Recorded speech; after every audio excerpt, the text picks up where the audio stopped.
All right, y'all. We back again. Back for the long stream. Had to do the round by round a little bit earlier. I just didn't want to do them on the same stream so y'all could go back and watch, that whole round by round, All right, y'all. We back again. Turn this sound down again. Hear the feedback. All right. Let's see. Brian Williams. What's going on? Australia. What's up? All right, y'all.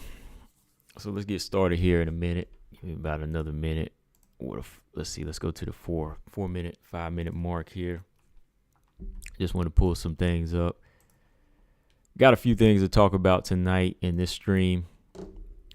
It is another fight week.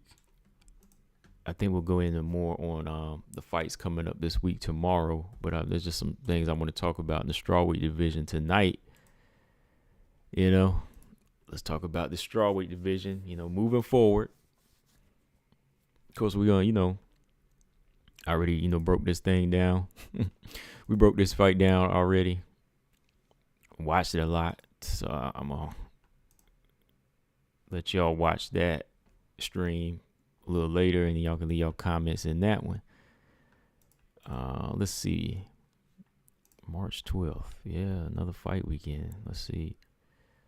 This is the Thiago Santos and what's his name? Enclave, however you pronounce his name. That's what card is coming up this Saturday. Okay. All right, so let's see. Just pulling some things up here, and then we can get started.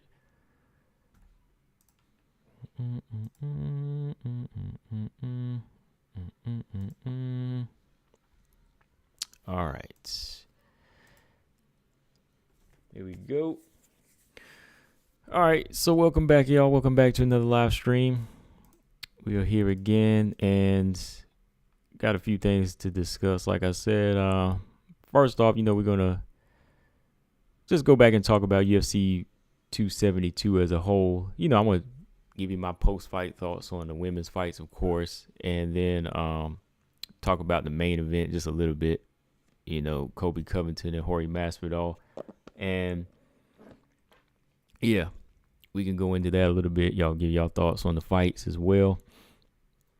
And then we'll talk about this strawweight division. We got some interesting matches coming up in the strawweight division. We got, it's pretty much stretched out over the next couple months till April and May. So we got some good fights coming up at strawweight. So we can't ignore strawweights.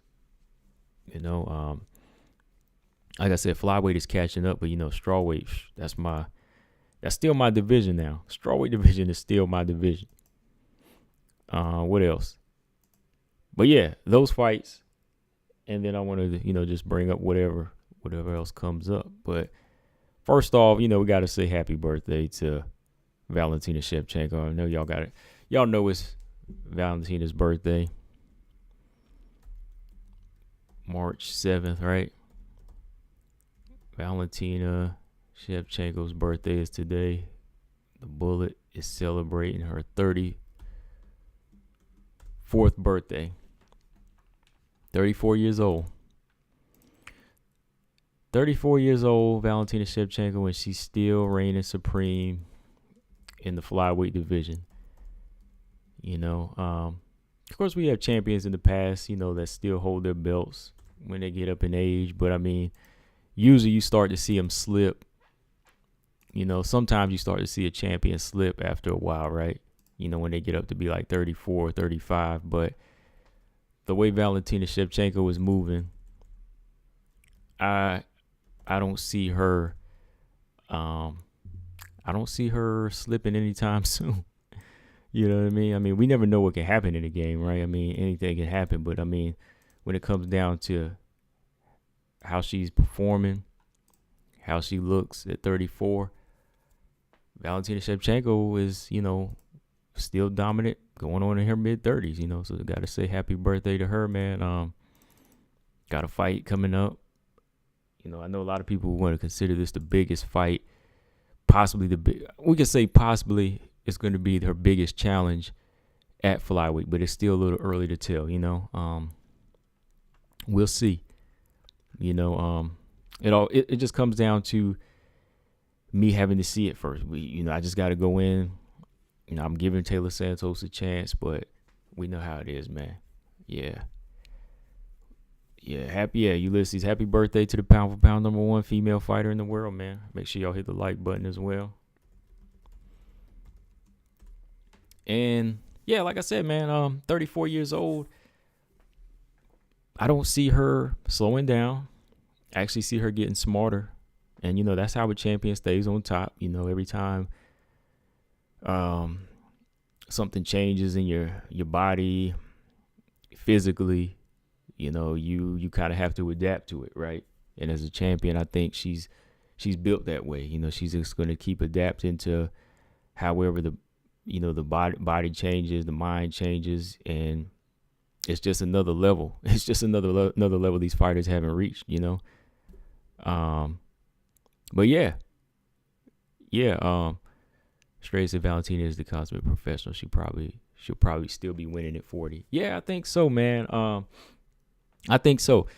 If Taylor Santos does not come in here and give Valentina a tough fight and expose anything in Valentina, if she can't do that, and if she can't fight Valentina hard enough to even get a rematch, and then Valentina beat her again, then I think it'll be safe to say that, Valentina Shevchenko is pretty much going to be on her way to cruising on to like defense 12 or 11 or 12, right? I think we can finally say that, because right now we got her, then we got Manon Fiorot. They're looking like the toughest up and coming contenders, the toughest contenders for her right now. So everything else just been kind of scarce. I mean, she just been eating everybody else up in the division. So yeah, again, happy birthday. Don't really see fighters or champions like her come along like this and just dominate for this, with this type of skill set. Let's put it that way. We've seen a lot of fighters get in trouble in the past and show us some little scares, but I mean, her style's just been airtight for a long time. You could talk about the competition, you can call it boring, but she's always been a fighter that's just thinking about her, which is important. It's important to be selfish in the game, right? So moving forward, June 11th, can't get here any sooner. I'm ready to see that fight. Says she's been ducking Valentina. Taylor Santos this whole time. She wanted to celebrate her birthday. Yeah. Oh man, come on. She probably would have fought on her birthday if she could have. Right. But yeah. So let me take this down.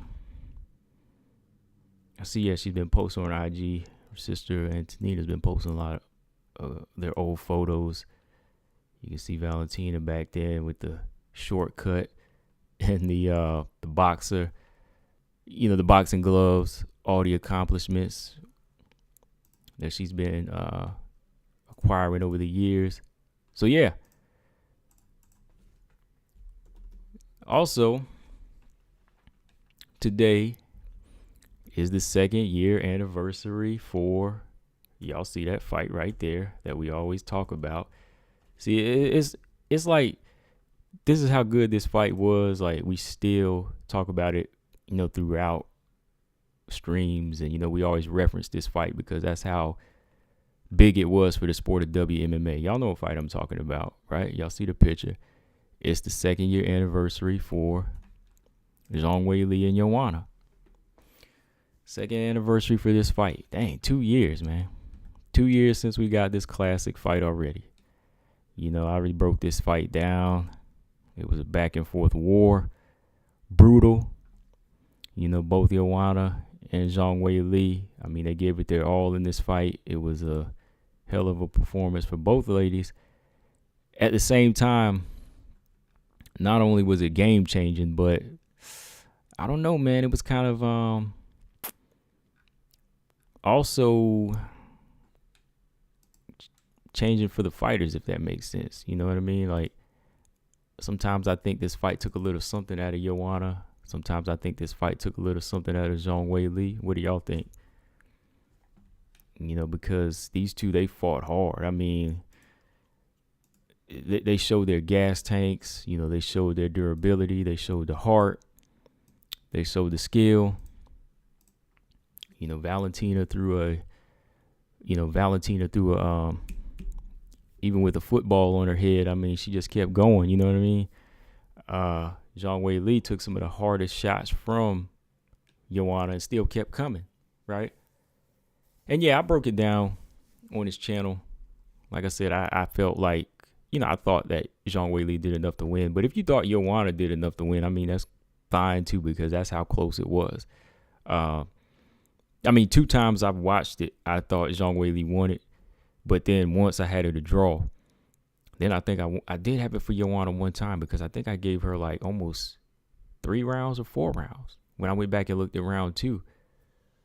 So yeah, once you go back and look at round 2, it was a pretty active round for Joanna. So it's like, you really can't say there was this is what I'm talking about. This is one of these close fights where you can't really say there was somebody robbed, or like you can't really analyze this fight to a T and say this is who won. You know what I mean?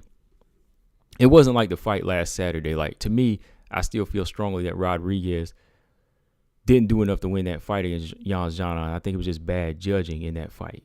And I think the bad judging is really kind of taking away people's honest perspective, in my opinion. But this fight here, it was like just so back and forth, and it really just came down to what you were looking for, or what you're a fan of. And at the same time, it was like whoever, walks away with the L, they're still a winner. I thought, Joanna showed like another level in this game. Like, even after being knocked out by, she already been knocked out by Rose. She already been beat up again by Rose. She lost to Valentina, and she came in here. Everybody thought, Joanna was going to get, there's some people thought Zhang Weili was going to knock her out, right? Some people thought Zhang Weili was going to have that power to knock her out. I kind of thought she might have some power to, rock her like Rose did, but nah, man, she just didn't have the technique to set up counter punches, time Joanna like Rose did, but she did have that heart and that grittiness. So yeah, it was a 5-round war, man, that I can watch at least like once a month, man. I mean, I haven't been watching it once a month. I'm just saying, like, I can pull the fight up now after I get off here and watch it, Yeah, definitely, yeah, Ulysses, yeah, 2 years ago, man. Robot 6 says Valentina in the chat. Definitely, man, one of the best fights of WMMA. Yeah, best WMMA fight of all time. Top 5. Definitely top 5 for me. Straya said JJ calling out Rose, Weili, Carlin now. She needs to fight her way back up like everyone else, in my opinion. Ulysses says she wants that Conor McGregor treatment. Yeah. I don't know, man. I won't say she got to fight her way all the way back up, but maybe a fight or two just to get a title shot. You know what I mean? Like, you ain't got to start all the way at the bottom. But yeah, she's not Conor McGregor when it comes to sales. Like, skill-wise, okay, yeah. Pioneer, yeah. But when it comes down to straight-up attraction, you're not that type of pay-per-view star. Robot Chicken said, I think it's the best back-and-forth fight as far as UFC strawweight division is concerned. Yeah, I think it's one of the best back-and-forth fights, period. You know what I mean? For WMMA. I think it is, really. I haven't seen anybody with this type of, type of gas tank these two fighters had, type of grittiness they've had. You know what I mean?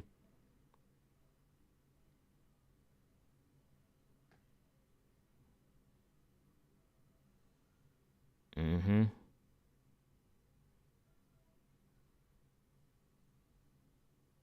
But yeah, it was on point though, man. That's why I had to bring it up, man. Because yeah, let's see, March 7th, 2020. I remember after this fight took place, because yeah, I was watching it with some casual fans this night, and it pretty much had them Yeah, let me talk about that too. Like when I watched this fight for the first time, I was watching this fight, with a few casual fans, and this fight actually had their interest. All men. These men, like I said, these men didn't even know these ladies. Like these men were actually. Who was the main event that night? It was Adesanya and Yoel Romero, right? That's what they wanted to see that night. But when we were watching this card, I was like, yo, y'all need to watch this fight. I was like, y'all need to keep your mouth shut while I watch this fight. They kept talking, but I was like, yo, y'all need to shut up. Let's watch this fight here. Because I told them, I guarantee you this fight here is probably going to be better than the main event.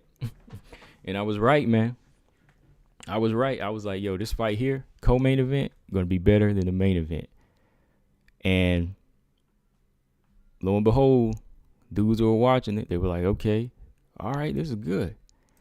It was like, this Chinese girl is beating this girl up right here. They ain't no names, so they were just talking. It was like, dang, this girl right here, the white girl, got a big, football on her head. I was like, they were just saying funny stuff at times, but overall, they enjoyed the fight. Because then when Izzy and Yoel came on, and after like the second round, I think it was after like the first or second round of Izzy and Yoel, they were like, man, they was like these women, they was like the women put on a better fight. That's why I was like, I told y'all. Sometimes these women in here, they put on better performances. Now, I'm not knocking the men, but I'm just saying, like, y'all can't underestimate the women, all right? That's all I'm saying. Like, I'm not trying to say one's better than the other, but in this case, when you sleep on one, you're going to cheat yourself. That's all I'm saying. Because believe me, when that Izzy and Yoel fight came on, I was like, yo, let's watch Zhang Wei Li and Joanna again. That's what I was saying.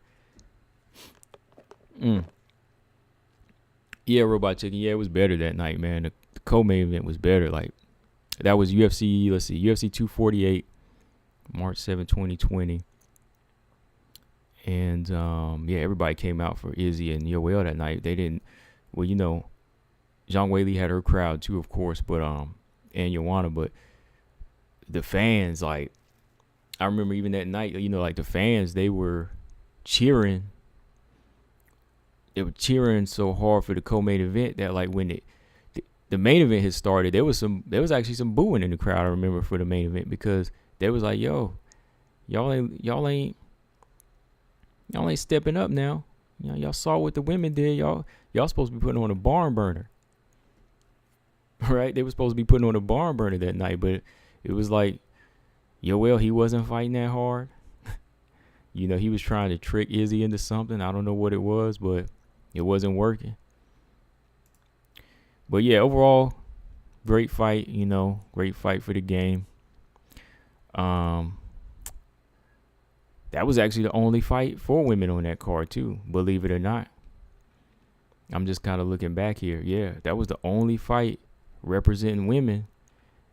I think I remember saying that because I was like, that one fight represented WMMA perfectly. You know what I mean? Like, usually, we want to see 3, 4, 5 card, 3 to 4 WMMA fights on the card. Yeah, we want to see them on the prelims and on the main event, right? But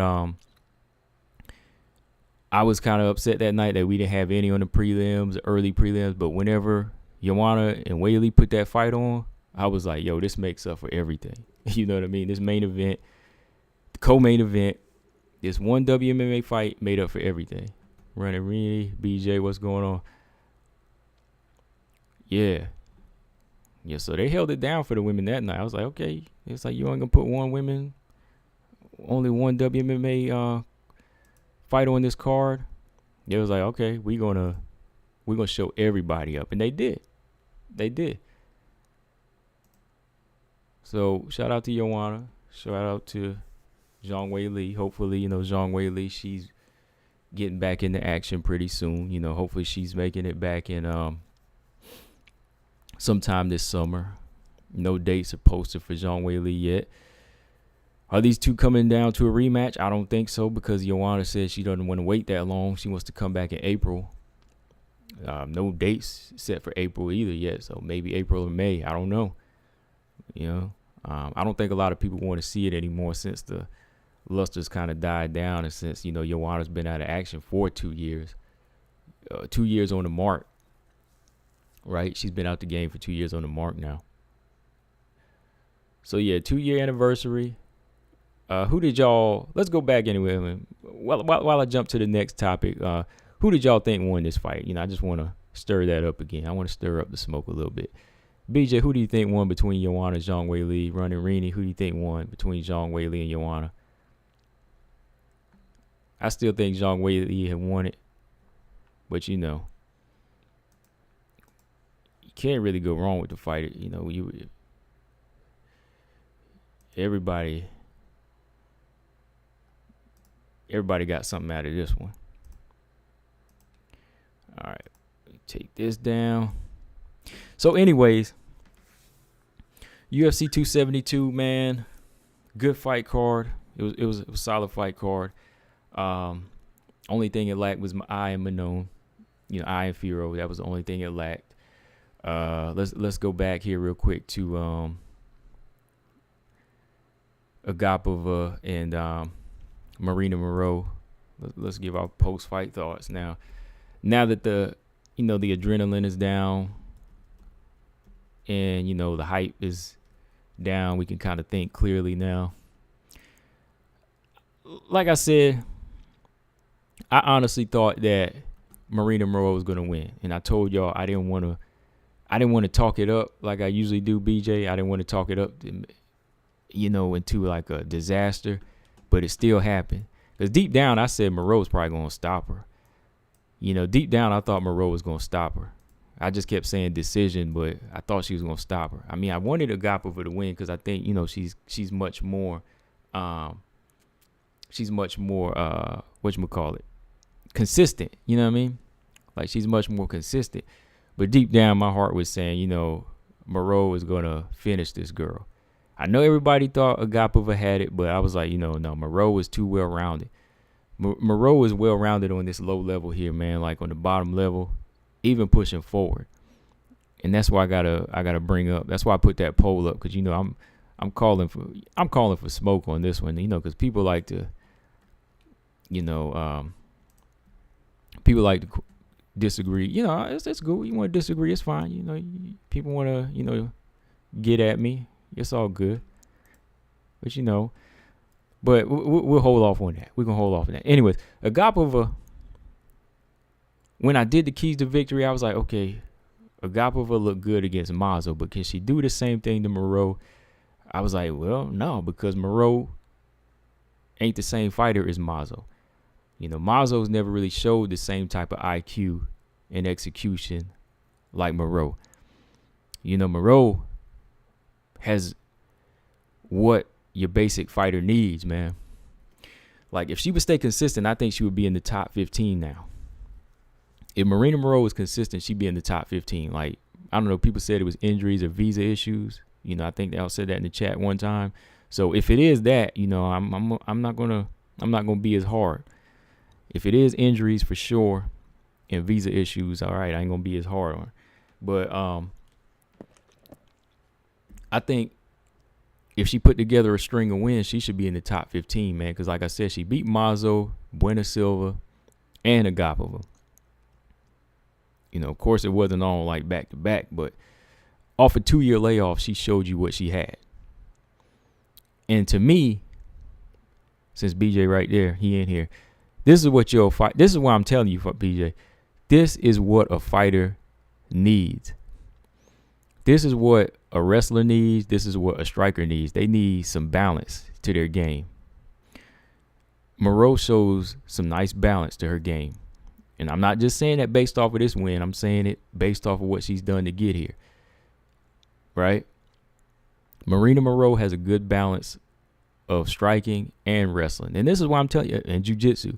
That's all I'm saying. Like, a fighter like Casey O'Neill needs to polish her game up like a Marina Moroz to take you somewhere. She's not afraid to box. She's not afraid to throw hands, but she also ain't afraid to body lock you and take you down. Some of these other fighters out here, they scared to let their hands go, or some just want to be on the ground too much. Ulysses said De La Rosa would have mauled Agapova. I don't know if she would have mauled. She wouldn't have mauled. She wouldn't have mauled Moroz, I don't think. Moroz probably would have went into boxing mode on Montana. Like, same way she did the Silva, she would have went into boxing mode.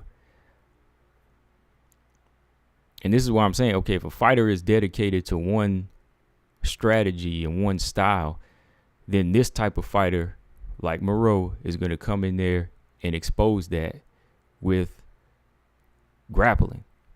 First, they're going to wrestle you down, then they're going to grapple you, and then they're going to put them submission moves on you, right? But she also had the IQ not to stay in the range of Agapova. Like, y'all saw how far out she was from Agapova. You know, she was out. She was probably, you know, like a good few feet out to avoid the long punches. See, Mazo was always in range, but if you look at Moroz, she was completely out of range until she was ready to rush her. Like, she wasn't eating long kicks and she wasn't eating jabs. You know, she just backed Agapova into the cage and boom, that was it. See, Mazo was following her around all night, but Moroz doesn't do that. Yeah, Ulysses, she's complete. BJ said that's Robot Chicken. See, the loser of Maverick versus Mazo will get cut, possibly. BJ said Montana would have boxed back. She would box back. Okay, Montana needs to focus on not getting KO'd by Barber. Okay. Montana, he said Montana would have boxed back. Okay. No, Moroz can switch it up, man. That's the thing. Like, that was the one thing where I just had to pick her, man. I just had to, because I was like, Agapova, she can submit you. Like, she'll choke you out. But she does that after she knocks you down. Like, she doesn't necessarily take you down. She should knock you down. And same with, so she doesn't really have good takedowns, and she doesn't have good takedown defense as well. Like, kind of like Mackenzie Dern in that way. You know, they don't really have the takedown defense. Like, yeah, she got some submissions on her resume, but that's usually after she knocks you down. Like Hannah Cyphers, a few of her Invicta fights, Mazo, Justine Keech. She didn't take all these fighters down to rear naked choke them. She knocked them down. Not Justine Keech, that was Mazo, sorry. Yeah, that was Mazo. Mazo did that. But yeah, if you look at some of these submissions, these people she rear naked choke, she'll usually knock them down before she goes, you know, knock them down before she goes in for that submission. But I think, yeah, overall, Moroz, you know, she had a good motivation to fight. You know, she had a good motivation to fight. But even in the past, if you look at some of her performances, she'll come up short. You know, she came up short against fighters like Carla. But Carla definitely showed her level, man. Carla definitely, you know, Carla Esparza definitely showed her level. That's what I'm saying, like, by beating these type of fighters. So, again, you got to give respect to Carla. Carla got a good resume. If Marina Moroz stays around, what happens, man? Like, does she get a top 15 opponent? Is she going to get a top 15 opponent, or does she need one more unranked fighter? In my opinion, man, Marina Moroz, since she is what, 30, she 33, 34? 30 years old. Marina Moroz is only 30 years old. If Marina Moroz, I'll say one more fight. If she can get one more, like, unranked fight this year and look good, then we can get her moving forward to the top 10, I think, or top 15. Gatto, yeah, I was thinking somebody like Melissa Gatto, that would be a good name. Lipsky's a good name. If we give her one more unranked fight, I would say either Gatto, Ariane Lipsky,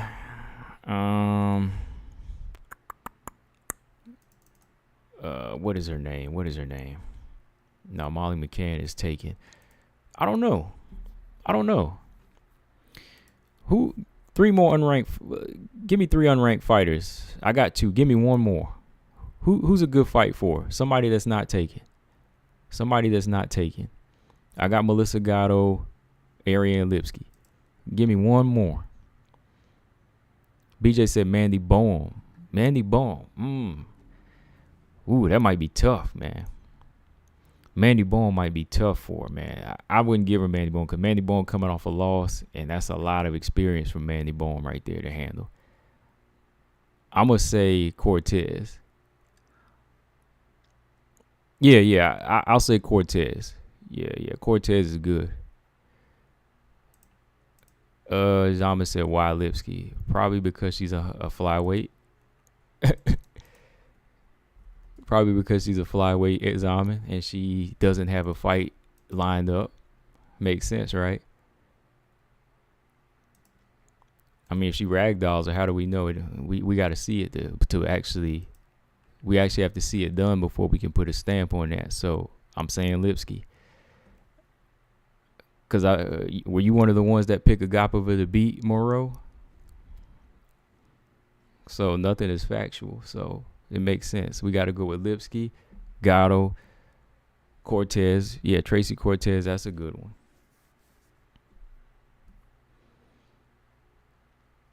But Cortez, man, she might be in the same boat, man. She might be in the same boat as Bohm. You know, that might be too much experience. When was the last time she fought? When was the last time Tracy Cortez fought? Tracy Cortez. April of last year, almost 2 years ago. Oh, excuse me, almost a year ago. Almost a year ago, man. So, I don't know, man. It might be fair. Because, yeah, Moroz was off 2 years and, you know, we didn't cut her no slack. She jumped right back in there with somebody everybody thought she was going to win or lose against. Straya said Agapova, Bohm, Moroz, or Cortez. Oh, yeah, Agapova versus Bohm. Yeah, that might work. That would probably work. Yeah, that would be better for them. But, no, Moroz, I would give Moroz. I like Gatto or Lipsky. Cortez, I'll put her lower on the list. Because I don't even know if she back ready for 125 or 135. Because she fought 135 like a couple years back. All right, so, yeah, Moroz showed some levels here. She showed some levels to her game that, you know, we all knew or should know she had. Agapova. What's next for Agapova, man? Like, Maria Agapova just doesn't really have the, I don't know, man. Like, was it me or yes or no? Did y'all see Agapova spit her mouthpiece out in the first round? Did y'all see that? Like, I thought like something was wrong or something was off. Like, or she was just, the fight was too much for her in that first round already. Like, when Moroz put that strength on her and started wrestling her, it was like, what's going on? Like, you know, she was landing some like good little strikes to the face and some elbows to the back. Hard, brutal elbows to the back of Moroz, like she was trying to break her spine. But, like, when Moroz put that squeeze on her, like, I saw the mouthpiece come out. I mean, what was wrong there? Yeah, I thought Blanchfield, too. I talked about Blanchfield the other day, John. I said Gatto. But, yeah, Blanchfield number 15, yeah, that would be good. That would be good, man. Yeah, Blanchfield is good. I think Moroz's striking is better than Blanchfield's, though. But all around game, I don't know. That's going to be tough on the ground to call. But I think Moroz has enough boxing skill to win it on the feet. But yeah, first round, Agapova spit the mouthpiece out already. That's why I was like, "What's up? Is she okay?" And then, like, when she got taken down, she gave up her back and she looked gassed after that first round. Like, she was just so easy to snake around. Like, Moroz was easy, having a easy time snaking around on her, putting the rear naked choke. And then it was like she turned right into an armbar. Like, y'all saw how she, like, tried to turn into the guard of Moroz, but Moroz locked that arm and said, nope. Tried to get an armbar fast. So she was just giving up all type of submission. And BJ gonna love it when I say this, but yeah, I think Jillian Robertson, man, if Jillian Robertson would have got Agapova to the ground, that would have been a wrap. Like, yeah, like somebody even like Jillian would probably, take Agapova out, and I know people were rating her so high. That's why I couldn't, man, because there was just still some things like ground, wrestling, takedown defense. There was just a lot of stuff that I haven't seen enough from Agapova yet where I could just put her into a quadruple threat or a triple threat. You know what I mean? Like, some people still disagree where I got Miranda there, but I know she's not ranked, but I mean, I think she still has a very good ground game compared to Agapova that can get her further, But like Agapova just lacked a lot of that. That's why I could never really put her in that category yet.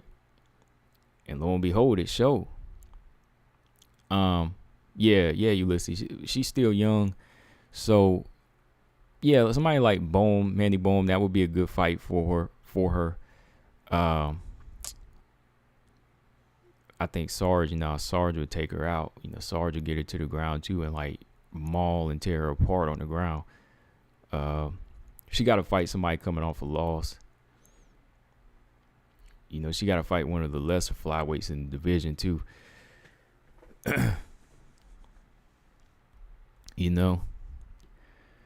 So yeah, I think she still got a lot of time to grow. This is only one. She did lose to Dobson, but I mean, this is just one loss in the past. She's not like consistently losing. Yeah, I hope she comes back stronger. I think she just has to work on her pacing, her gas tank, Zama said Agapova, Maverick are absolutely hopeless. Now, if you're comparing these two, if you're comparing Agapova to Maverick, I mean, come on. I can usually listen to what you say, but I mean, if you compare Agapova to Maverick, I mean, come on now. Come on. I mean, you probably just saying that because you want me to go in. You enjoy when I go in on you, but I mean, come on, man. You can see in Agapova whenever she's giving up the fight. Like, Maverick may have lost to Blanchfield, but you don't see defeat in her face like that. If you can't hold it together mentally, then it's going to be a harder night for you. It's going to be a longer road. But I've never seen Maverick look like that. I mean, she did lose every round at Blanchfield, but she never had that look on her face like Agapova did. Like that first round, whenever she had that choke on her, you could see it in her eyes like she was already lost. Even the way she was giving up her back. Like, Maverick doesn't have quit in her. She just got beat. Like, if she wanted to quit, she would have got stopped. But she never gave up in any of these rounds. She just got beat. She just got beat by a better grappler and a better wrestler. But she never had defeat in her eyes like that. So to say she's hopeless, or even say Agapova's hopeless, come on, man. The girl's 24 years old. You act like this girl's on a 5-fight losing streak. Come on, man. Like, I won't even put these two in the same category, but I'm going to even stick up for Agapova here. Like, you can't say she's hopeless. Like, the girl still has a stand-up game. If she just improves on a few things, and she works hard at it, she will get better. To say somebody's hopeless, I mean, come on now. You got to look at these fighters on, like, losing streaks that are just gone. Right? Maverick will win some, she'll lose some, but you never, ever seen her quit before. You never seen her look like that. I wouldn't put her up on this list if she was hopeless. BJ said that's foolery when they put these undersized strawweights in there. Yeah. Brian Williams Agapova, she elected. I don't know what that said, Brian. Elective? Eclectic? Robot Chicken said Maverick doesn't quit like that. No, she don't quit like that. BJ said she had defeat on her face in Never Blanchfield. Oh, come on, BJ. She didn't have no defeat on her face. Just because I talk about Montana, don't try to throw it. You know I can read that, BJ. You know I read that well, man. Come on. You know I read that well, man. She didn't have no defeat on her face. You can't compare that fight. You cannot compare that fight to what Agapova got done to her against Moroz. Like, you could see it. I could see Miranda losing the Erin Blanchfield fight round after round, but never saw her look like that.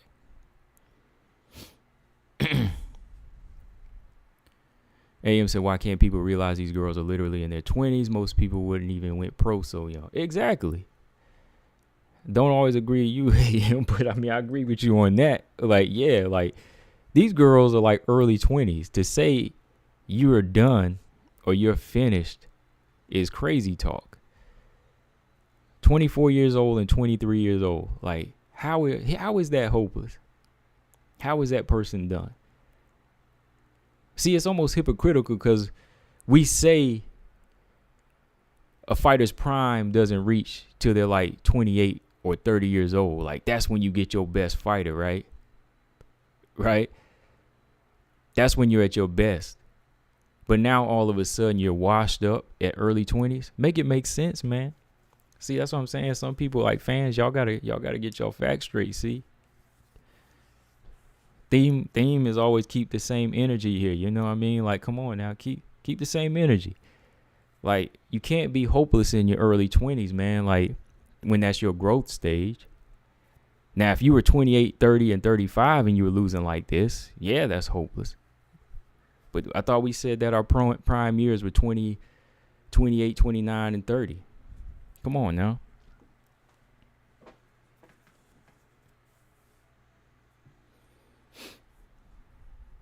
I'm just saying.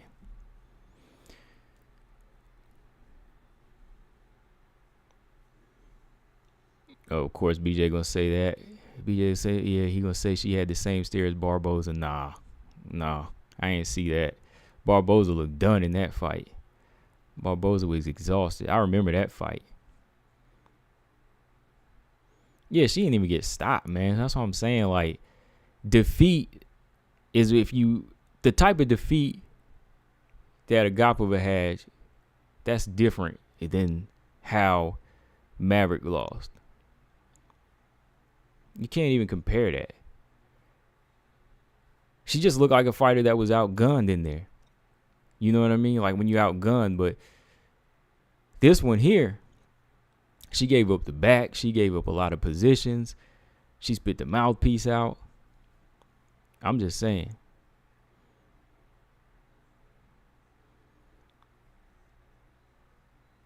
Ulysses Barboza was talking with God against Khabib.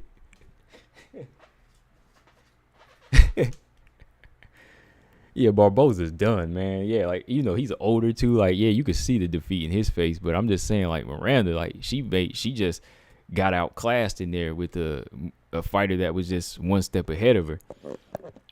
But it was never like, I'm done. You know, throwing the towel. I'm giving up my neck. Because if she was defeated the same way, she would have gave up position and just got submitted. That's my point. Two different directions. I think there's hope for Agapova. You know, I think there is some hope for her. You know, it's just going to take a lot of dedication here, much more than what Miranda needs. I think the two different types of focus needs to be woken up. Like, we're going to see this weekend with Miranda coming up. You know, we're going to see against Sabina Mazo, right? But yeah, I talked about Kobe and Jorge already. Like I said, turned out to be a good fight. I don't like either one of them, but yeah, I had to give my credit. I got to give credit where credit is due when it comes down to a scrap, and two guys going in there hard. Like I said, what they say and they do outside, and when they act like clowns, that don't affect me. But when they get in the octagon, I enjoy watching them. So I got to say, Kobe, if I had to pick, I was picking Kobe Covington to win this fight. Why? Because he's got well-roundedness to him in this case against, somebody that's one-dimensional like Jorge. Jorge got some power. Jorge is slick. He definitely can box. But Kobe's boxing was enough to offset Jorge because Masvidal had to worry about the takedowns. He had to worry about the wrestling as well. So every time Kobe would get into position, to throw his strikes, Masvidal got to worry about the hands coming, but then he got to worry about that takedown. And I don't know if y'all noticed, but that's why I put that picture up the other day. Masvidal, Kobe kept putting Masvidal in that same position just to kind of teach him a lesson. He's like, I know you. Every time he would try to get to the cage, he would just kind of snake around him and just kind of put him in that little arm choke, trying to get that rear naked, just to kind of teach him that, look, I know you, man. You can't get away from me.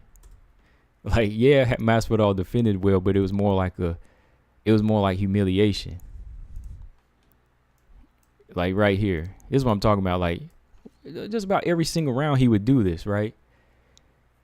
Every single round, Kobe would put this forearm on his face just like this, just to kind of get to him. Because, Masvidal would go for that same move. So every time he go for that move, he'd just be like, okay, I can squeeze in here and I'll put you in this position just to get this control off of you, right? I know some people thought it was close. They had it 3 rounds to 2. I thought it was 4 rounds to 1, man. I thought Kobe, was pretty much dominating all the rounds he won, with hands. Masvidal took his foot off the gas when he rocked him in the 4th. I mean, Masvidal hit him with was a left hook or right hand, and Kobe dropped to his knees almost, he kind of dropped, he didn't fall back. He just kind of buckled. Kobe, yeah, he buckled a little bit, but Masvidal didn't go after him. He didn't go after. So Kobe came back on strong and won the 4th round to me. Bout stopped Masvidal with a barrage of his own shots. But then when he took him down, just a good mauling. Stray said, will Logan Paul call out Kobe now? Well, he did.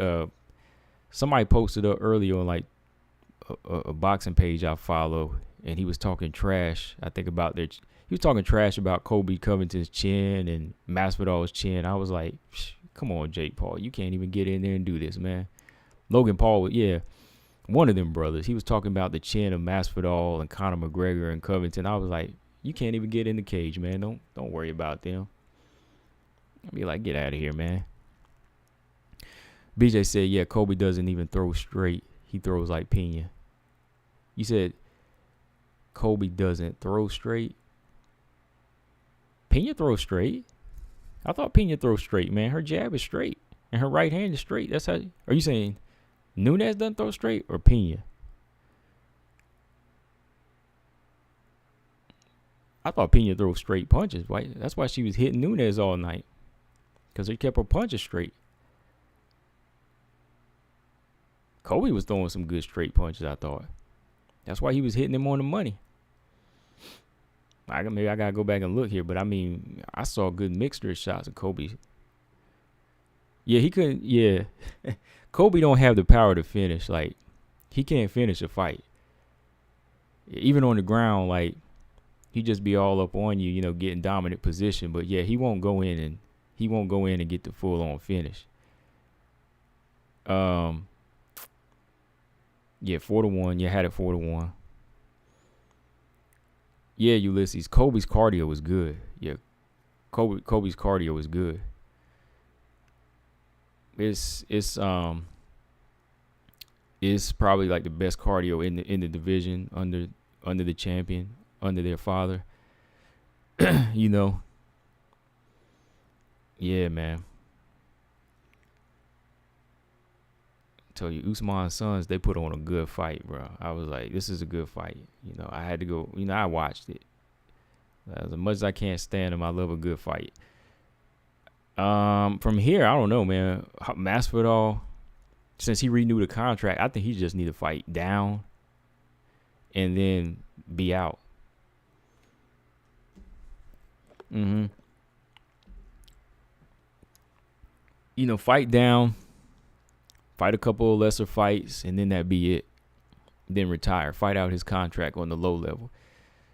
Covington ain't never gonna beat Usman. I don't know what's up with him. Like, Covington's like the Chikagan of this division now.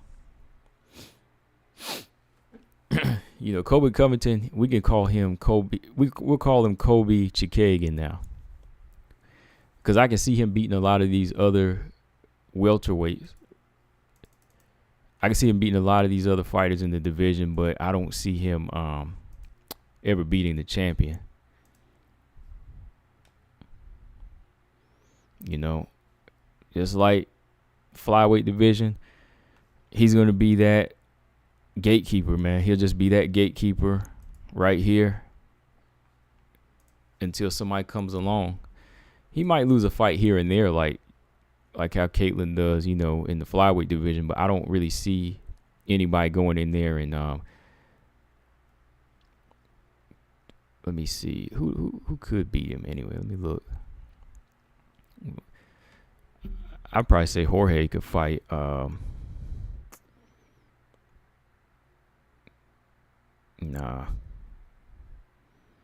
Put him in there with Sean Brady. Make him fight down.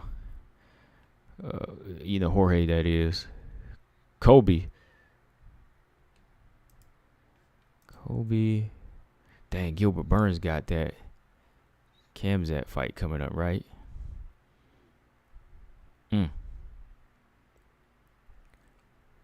Has Luke and Covington fought yet, man? I gotta go back and watch some of these men fight. Sometimes I forget. Did he ever fight Luke? That's probably a good fight for Kobe next. Because he ain't going to ever beat the champion. So he can keep talking trash about Usman, but he ain't never going to beat Usman. So I'm just saying.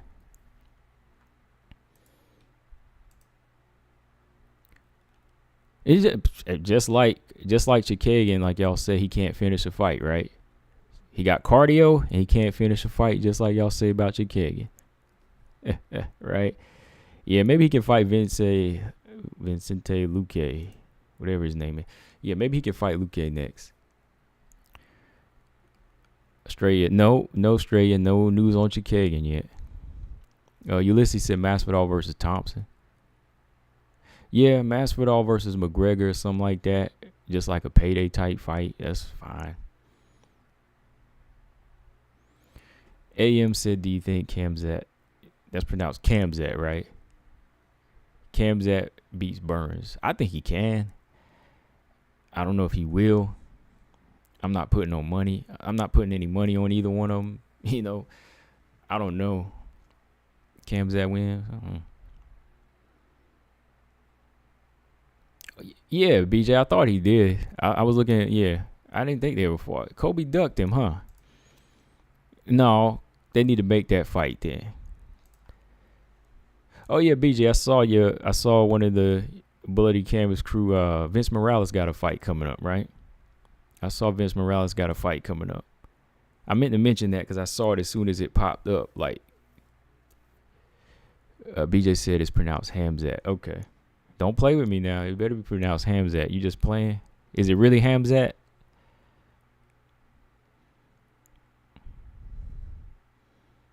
Is it Hamzat? As long as I know how to pronounce my own name, I'll be fine.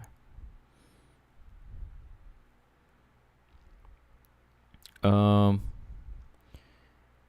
yeah, I saw Vince Morales got a fight coming up. Yeah, let's go Vince. Vince Morales. I think he got a did somebody pull out of his fight? Let me pull it up here real quick. Yeah, because I meant to mention that to you. I saw it as soon as it popped up. I was like, hey, that's Vince Morales. He got a fight coming up. Where is it? Where'd it go? Straya said Hamzat beats Burns. He said more like Hamzat. All right, I'm going to start saying it like that. Hamzat. I don't know. I want to take Burns, man. Maybe I need to watch a few more fights of Hamzat just to see how vicious he is. I mean, he's big for that division. Ain't he? What is he, like 6'2"? Guy's 6'2", man. Yeah, okay. Yeah, Vince Morales taking on Nathaniel Wood. Oh wow, he get to go to England. He's going to England March 19th. Okay. So Vince Morales is fighting Nathaniel Wood in London, England. It's a bantamweight fight. March 19th, 2022. Yep. Okay, yeah, there we go. Dang. All right. That's all right. He got everybody cheering. Look, Cavillo cheering him on. JoJo said, let's go, Vince. Well, yeah, he used to train with her, right? Well, he's still training with him, right? He's still in Syndicate, right? Right, BJ? Yeah, he's still in there. All right. Okay. Yeah, Hamzat. Okay. He's a big. I'm looking at him now, man. He's a big welterweight. He gonna be a light. He gonna be a middleweight pretty soon, man. Still ain't beating champion though. Mark Robinson says, how is it possible that Rose versus Carla doesn't have a date yet? Did I miss the memo? Nah, man, you ain't missed it. None of us got it. He said he ain't. Zama said, why are you a doubter? He's inevitable. He would toy with old man, no need. Oops, my. Okay.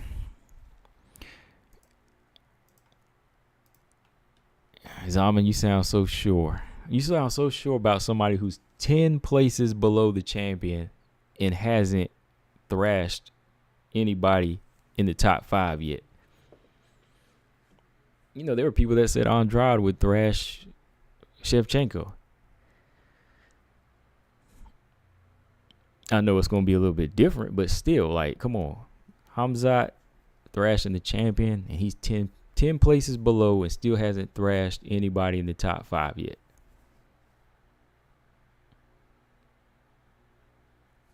Okay, yeah, Vince is with Syndicate. Okay, yeah, 'cause I see his teammates there. Everybody's there. Ramona, Roxy, JoJo. Okay.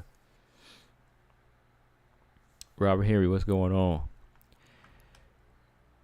But yeah, that's what I think for Kobe, man. I think Kobe Chikagian is in a position where, you know, he's holding down the fort. He's the doorman. He's the gatekeeper. And his father is taking very good care of the division, keeping him in place. And Jorge was kicked out the door, right? Battle of the Sons. It was a good fight. All right, so what else we got? Let's talk about this. Let's talk about the strawweight division in general now. I mean, I already talked about. I already did the live round by round. I know y'all all missed it. Most of y'all missed it. I did it like 3 hours ago. I did the live round by round for Marina Xiaonan. I'm not doing it anymore. You know, I watched that second round like 25 times. I'm just joking.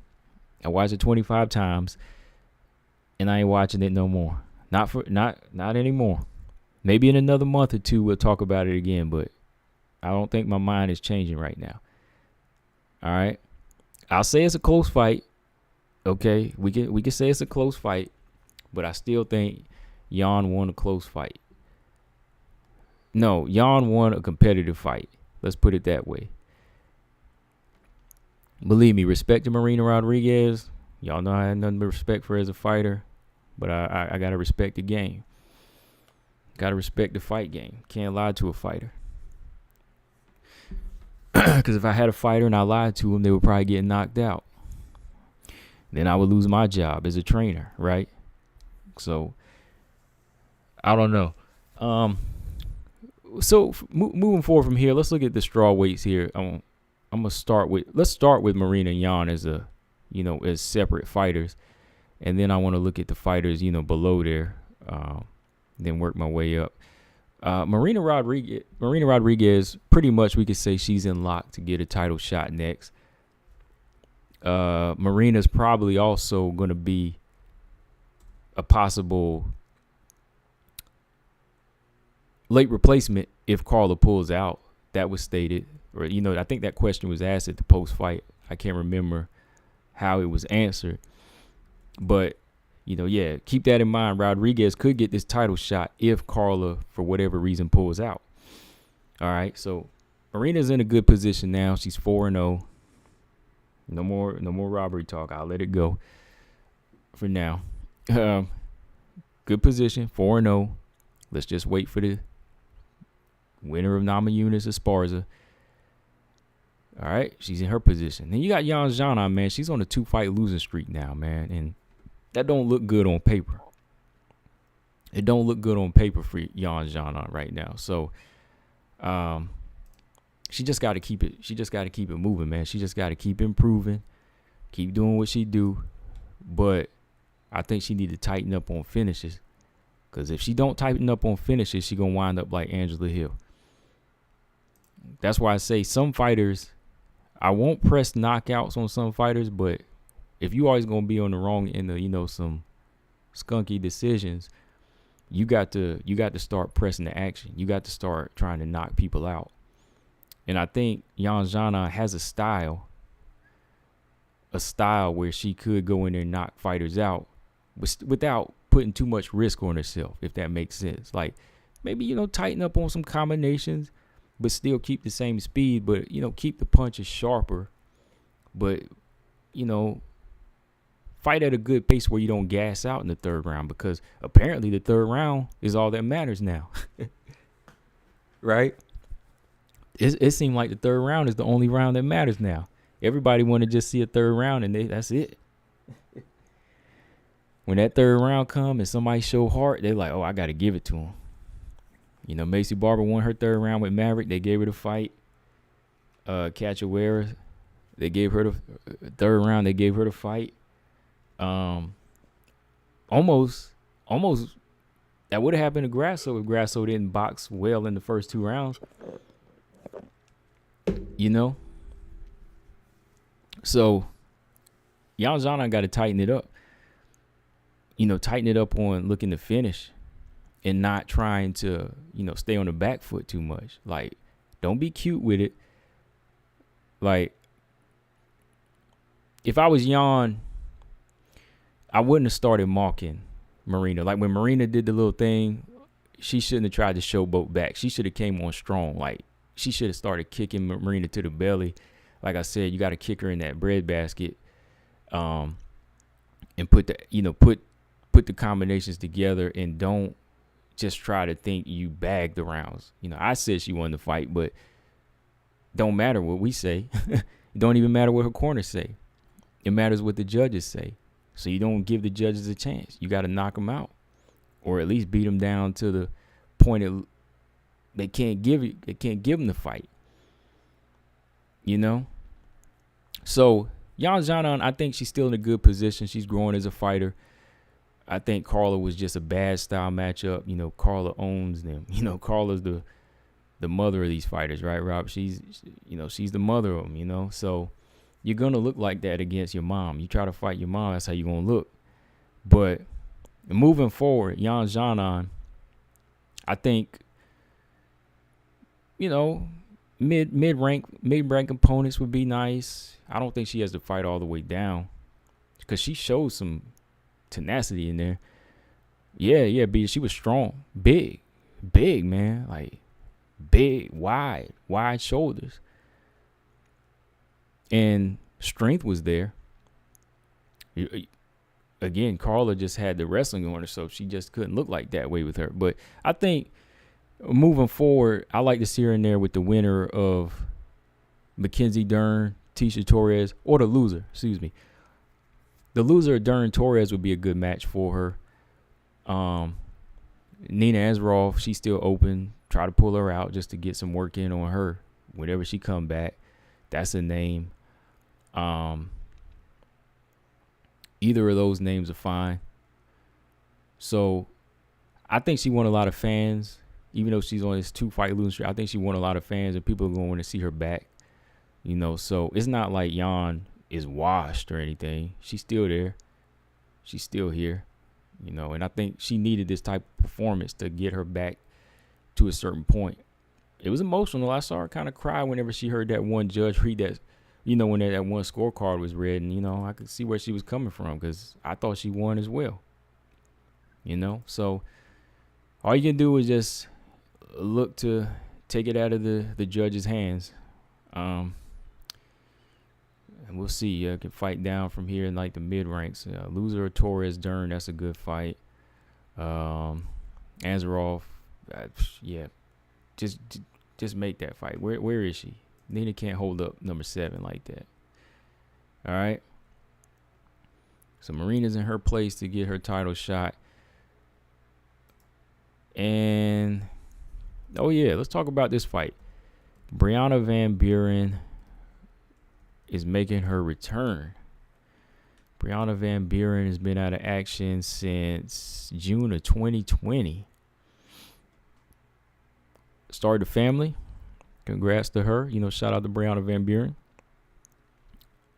Took a little time off. About 2 years. About 2 years. About 2 years, because when she comes back, it'll be June 4th. So Brianna Van Buren is taking on Cynthia Calvillo June 4th. As y'all know, Cynthia Calvillo, she's making her way back down to 115. I know a lot of people disagree with that, but I said that. I was like, she got to move back down. Because I don't think her grappling was going to cut it. And I don't think her striking was solid enough to take on these big, long flyweights. Right? And I think she took it in her own matters and said, yeah, man, like, maybe I don't need to be here. Maybe I just need to be on a stricter diet. Because, Cynthia Calvillo's not a big fighter. She's 5'4". She's 34 years old, but Calvillo's not really like this thick framed fighter. You know what I mean? Like, when you see fighters like Miranda Maverick, you say, oh, yeah, she's a flyweight.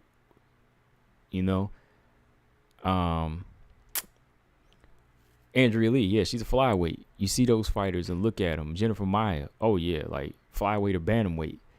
But when you look at somebody like Cynthia Calvillo, she's a strawweight. She's definitely a strawweight in my opinion. If Tatiana Suarez was making 115, I think Cynthia Calvillo should make it no problem. And it was wise of her to move down, man. So this is a good fight for her. I mean, for both fighters, I know the experience level is high. The experience level is high here, when you compare it to Brianna Van Buren having only the one fight in the UFC and losing to Tisha Torres. I am kind of questioning, though, man. I was like, she's number 14? Or 2 fights. Yeah, 2 fights in the UFC. She's 1-1. Yeah, I like Brianna Van Buren, but I'm just kind of like, sometimes these rankings be making me wonder. Like, she's number 14. 2-year layoff. Am I the only one that kind of thinks that's weird rankings? Like, like I said, I like this fighter. I like the fighter, but I mean, whenever logic don't, it's not her fault that she's ranked number 14. But I'm saying, like, do they got Brianna Van Buren ranked right? Am I crazy? 2-year inactivity. Should you be number 14? I'm just saying, man. That's all. I'm just asking because it just seems weird to me. Because I hate to see her rushed into some big fights. Because Calvillo ain't going to be a pushover for Brianna Van Buren either. Brianna, I think, is going to be dealing with Calvillo, who likes to strike. Even though she has good grappling, Calvillo likes to strike. Calvillo likes to strike, so she's got to be prepared to close distance on Calvillo. And she has to make sure she has that strength to take Calvillo down. Because, Calvillo down at 115. I think her strength might come into play more in this fight and be a little bit more balanced than it was at flyweight. She never really was able to get it going against Andrea Lee or Andrade. She didn't have that presence about her. But I think when she goes down to 115, she'll have that size and height advantage against Brianna Van Buren and try to grapple here. She will use her grappling, I think. And, her ground and pound is good. Calvillo's ground and pound is good. Like, you talk about Jillian Robertson's, Calvillo's is solid too. When she gets you down, it's solid. But Brianna Van Buren, she just got to show that level like Tisha does of, closing distance, making up for, being the shorter fighter in these fights and going in there and get it. Right? So, yeah, like, it's a much needed fight for both of them in a way. Like, I think it's going to balance itself out. We'll see if Calvillo can make weight this time around. Let's see if she comes in there and makes weight. Brianna, let's see if she can hold on to that number 14 spot. So I think it's going to be kind of a striker versus grappler, striker versus wrestler type of situation here. But, yes, a good opponent to build off of for Brianna Van Buren if she can go in there and get it done. Stray said, will Calvillo make weight, though? Yeah. Jaman got Brianna Van Buren by decision. Yeah, I like Brianna Van Buren. She tough, though, man. She's a bull. She be picking girls up, too. Oh.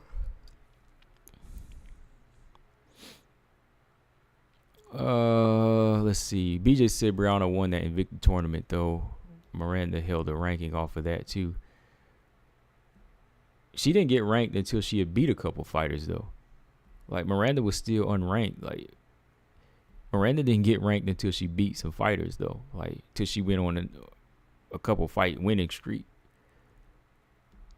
Whereas, Brianna Van Buren is 1-1 after 2 years off. Like, Miranda didn't get no ranking right off top. Like, she beat Liana Jojua. Then she beat Jillian Robertson and got 15, right? But then when she lost to Macy Barber, she lost that ranking. So, she got the ranking off of 2 wins, BJ. I see what you're doing there, man.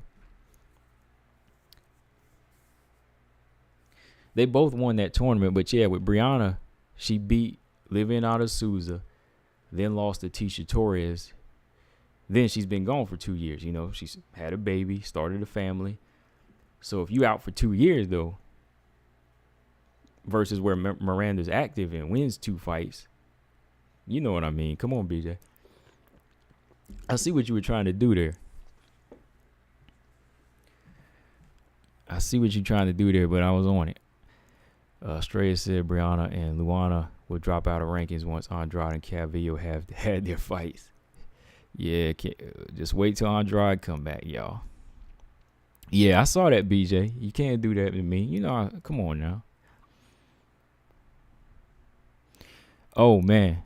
Valentina got him running for the hills, man. Everybody was going up to 125. Now everybody going back down to 115. Will Grasso move back down to 115 at any time? Andrade, she tried it. She moving back down. Calvillo, she tried it. She moving back down. Valentina got him running. running back. Well, not even Calvillo so much because, she didn't even get there. She just trying to find her place right now. But, Andrade want to get that belt. So, Andrade want to get a belt some way. And, Rose is the only champion I think she can really get the belt from at any point. But you ain't going to get it from Valentina. All right. Yeah, so everybody's running back down.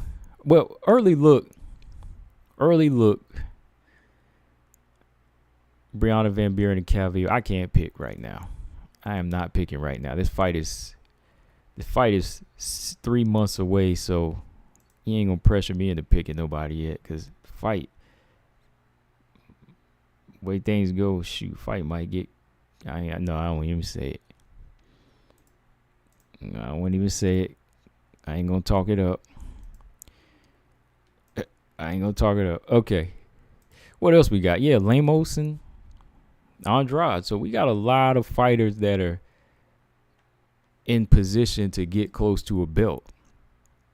Right? Everybody got a position to, everybody got a strong argument for a Rose fight here. This division here is thriving. This division here is thriving when it comes down to legit contenders. You know what I mean? Because you got a mixture of fighters that are hardworking, that are on winning streaks. Then you got strawweights that are, solid in the game already, that got resumes. You got the experienced veterans trying to make their argument. So, they're trying to close in on Rose. Even though Rose beat a lot of them, they still trying to close in on her because they got a lot to stand on. You got Marina on one side. You got Andrade moving back down. You got Xiaonan trying to come back and get her chance. You got Wei Lee. You got Amanda Lemos. Right? You got Tisha Torres coming from left field. So it's much more juicier than flyweight when you think about it. See, juicy as in, look, we got so many fighters that have potential to beat Rose or give her a good fight, and that legit have it. You know what I mean? They legit have skills. They legit have skills to take her out or again, give her a good fight, even if she beats them. But, Shevchenko's division, she's already beat a lot of them. And we really right now only have 2 legit threats there. Taylor Santos and Manon. Right? That's about it. Taylor Santos and Manon are looking like the next big threats. But here, it's like Rose is surrounded. You know what I mean? Rose is getting surrounded here by so many different, fighters in their position. You got, again, like I said, the winner of Lemos and Andrade. They're going to be screaming for a title shot because it's a 5-round main event. Everybody knows a 5-round main event probably going to be, that's another word for title eliminator or get behind Marina Rodriguez. So the division here is much more so thriving, like I said, because you got a lot of established fighters. A lot of established fighters here, y'all. Darby Crash said Calvillo overrated, but I still think she beats Rihanna. He said, Ulysses said Grasso said she was killing herself to make 115. She probably was. She might have been. Darby said, yeah, she ain't getting the belt at 125. No, that's why she moving back down. Robert Huey said, yeah, the Iron Maiden song Run for the Hills. Stray said Grasso looks good at 125. I think she beats Wood much like Santos did. I can see her winning, but I don't know if she do it in the same fashion. Like Santos was more power puncher. I think Grasso's out pointer. If Grasso beats JoJo, it's going to be out pointing. Because y'all remember we did our check the other day, right? Grasso ain't got no finishes in the UFC either. Right? We always talk about Chikagan with no finishes, but Grasso don't have no finishes either. Alexa Grasso ain't finished anybody in like 8 years. Mark Robinson said Grasso isn't afraid to build muscle now. If you look at her IG, she stays working on her general athleticism. Yeah, she does. She actually kind of jacked in that Macy Barber fight. That Jin Yoon Kim fight.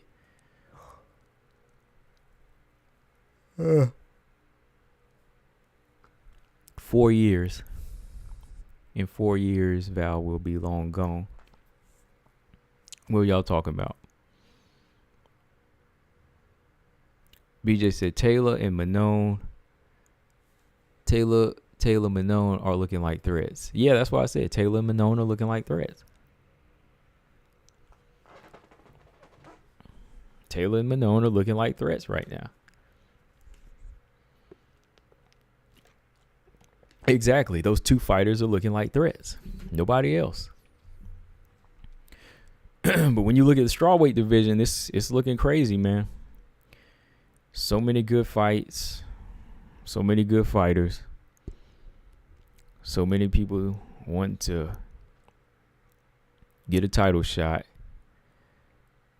I mean, what do y'all think, man? Like, I mean, it's logical, yeah. Marina gets it, but do you think anybody's going to swoop in and try to take Marina's opportunity? Who has the ability to swoop in and take Marina's opportunity? Is it going to be the Lemos Andrade winner, or is Joanna going to take it? Would you be surprised if one of those three fighters took Marina Rodriguez's chances? Like, I don't want to see it happen, but I keep thinking that's going to happen.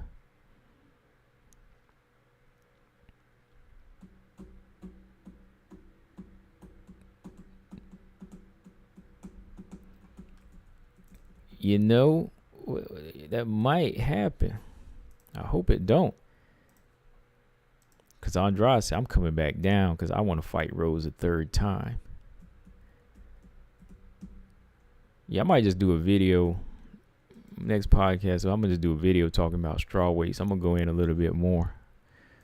Because I'm really, really impressed with the level of competition and how these fighters fight, man. Like, strawweights, again, you know, flyweights, they doing their thing, but this is a division where it just seemed like everybody's established. Like, everybody got some ground to stand on. Everybody from Tisha, you know, Tisha fought everybody. Andrade's fought everybody. Marina's fought everybody. Then you got tough fighters like Lemos and Xiaonan willing to fight everybody. Still got Joanna as the wild card. You got the champion Rose, who already beat Joanna, beat Andrade, beat Wei Li. Yet people, you know, we still know that nothing's ever 100% there. That sounds like a great division to me, man. Then, yeah, like I said, you got Calvillo coming back down. Want to make some noise. Yeah, man. This division's on point.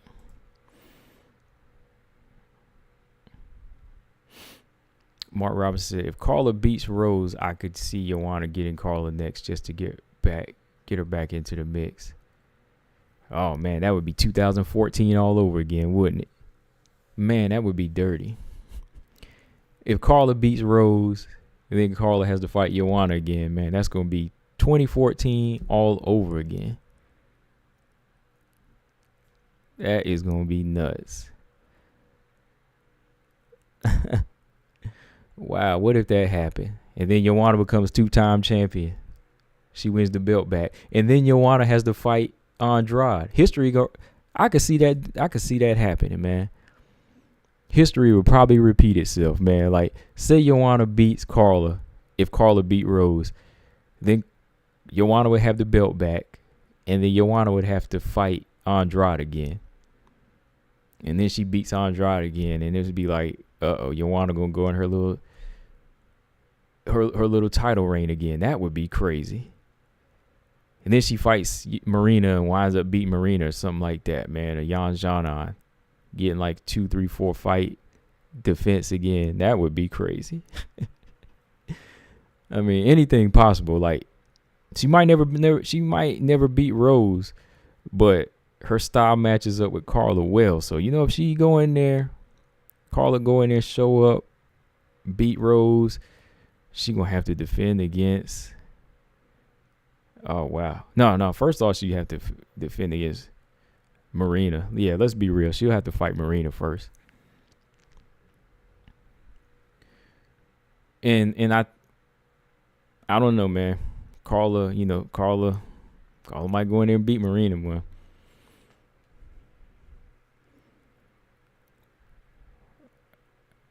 Andrade, though, man. Not really a bad fight at strawweight at all. No bad fights at strawweight. What's a bad matchup at strawweight that you don't want to see? What is a bad matchup you don't want to see? I can't really name one. Maybe I'm not thinking, but what's a bad matchup you just don't want to see? That would just come off, I don't know, it's like boring or terrible. There really is no bad matchups. Because Lemos Rodriguez would be good. Lemos Xiaonan is good. Andrade is good against anybody. Tisha Torres is good against anybody. I guess if you said somebody like Nina Ansaroff versus Joanna, that's not like a good matchup anybody's really dying to see. Probably anybody with Nina in there, right? Because, right? She's not there. So I think any matchup versus her would probably be, yeah. Stray said, don't be saying that. I'm just saying, man, history might repeat itself.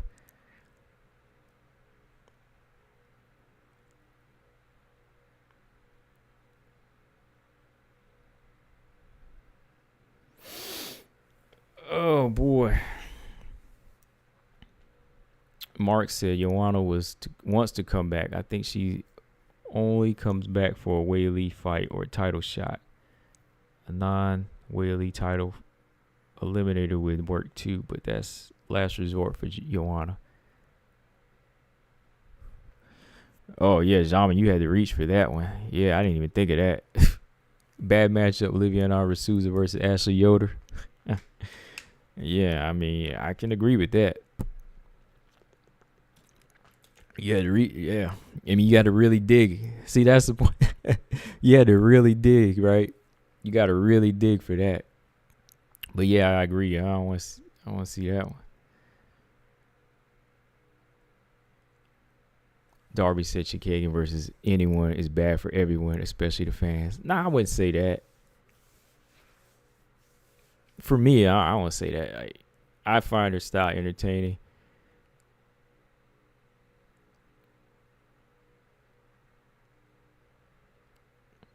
MMA Arts, I want to see 5 rounds between Rose and Andrade. Yeah, their rematch should have been 5 rounds. I think it should have been. It should have been like the third fight from the, the main event on that card it was on. I can't remember. It was like UFC 250 something. It should have been the main event to me. No, it should have been 5 rounds. Excuse me. Raven said, I don't see Lemos stopping Andrade. I can see it, but I don't know, man. Andrade is just Andrade's been working on her. I'm looking at her striking drills. She's been working. She's expecting some fireworks up in here.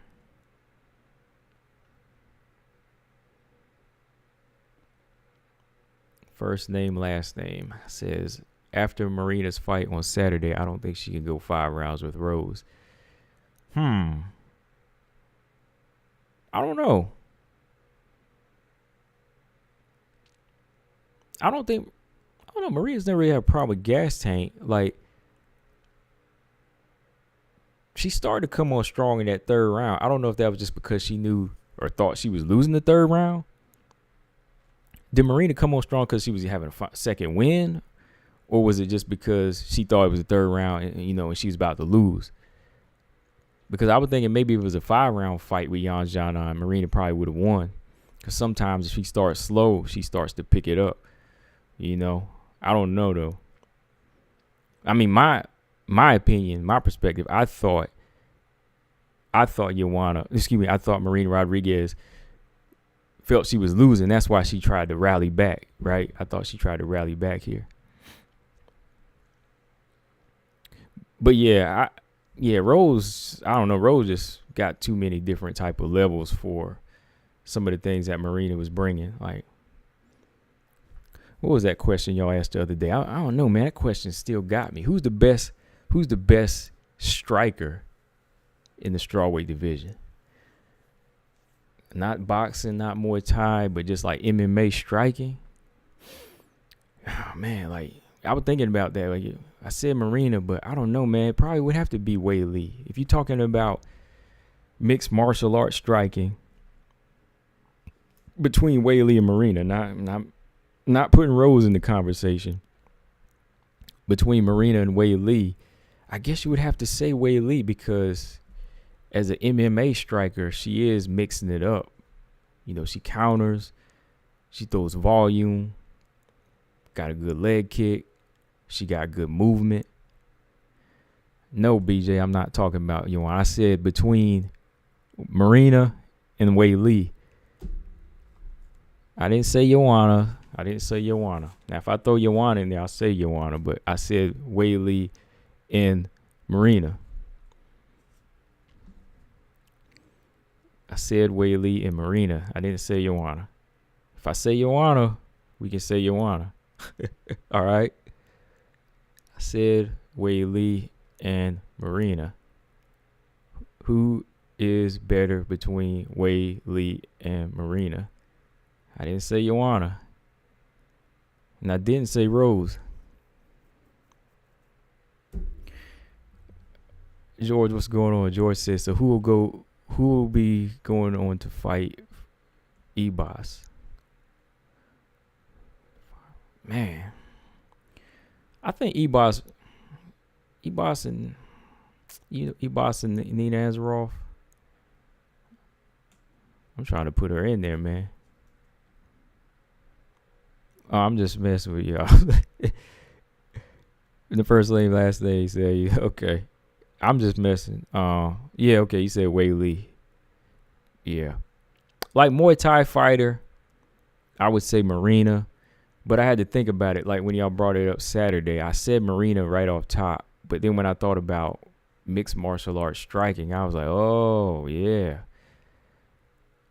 First they said she was getting touched by Yan a little too much. I think Rose was sleeper and she really slowed down with the movement. Yeah. Yeah.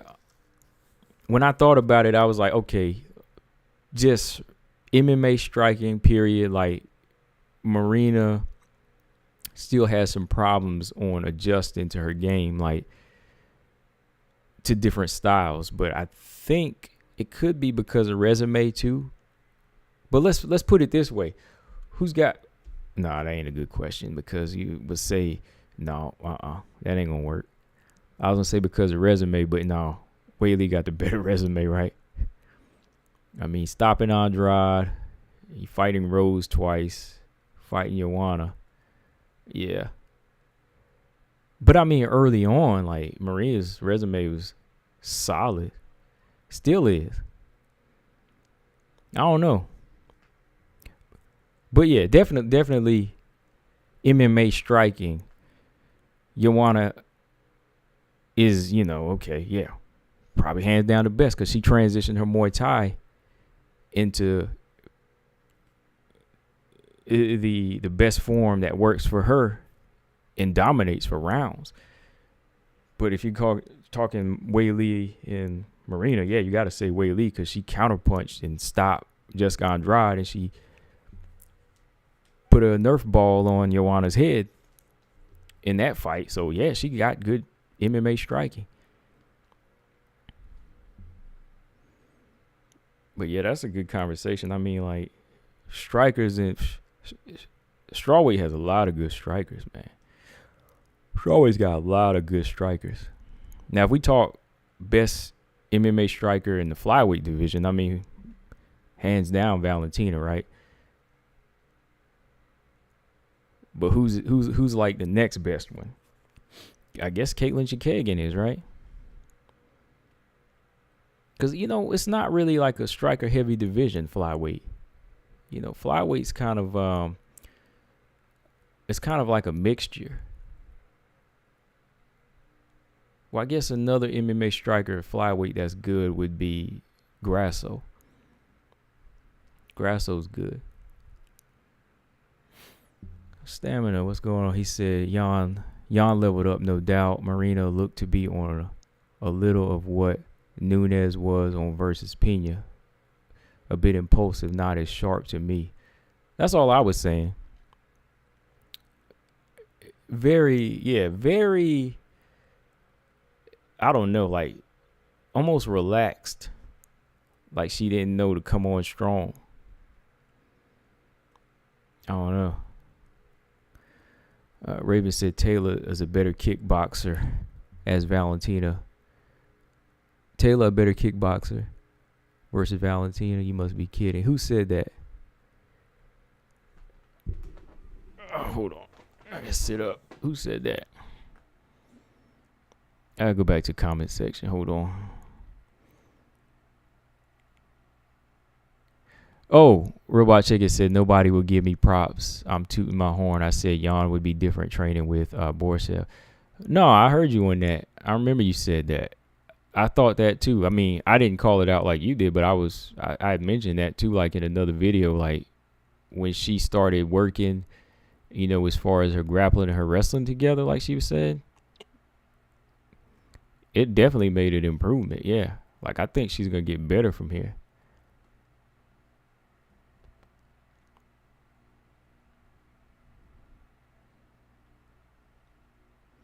BJ said Taylor is a more active kickboxer. Valentina is a counterpuncher. Different style, but Taylor is definitely a more active striker. Yeah, she's more active, yeah. But, you know, all comes down to who's the most efficient.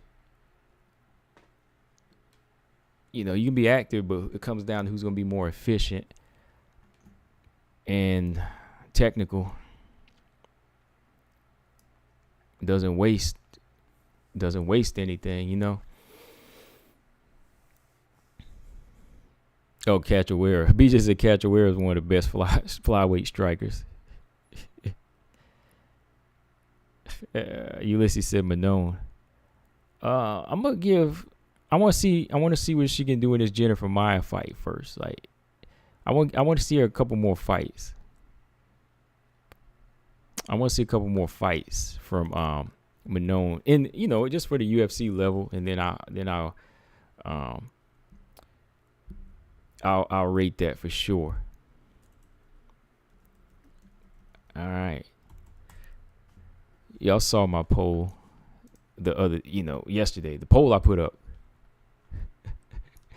I know when I said that, somebody gonna take that the wrong way.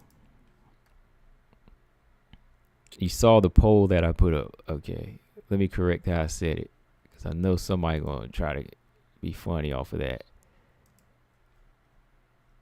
Somebody is gonna have jokes.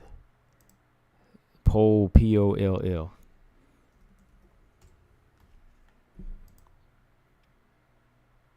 The poll, the community post I put up. Where is it? So. But yeah, strawweight is looking good. Always. All right, next topic here. Let's talk about this fight.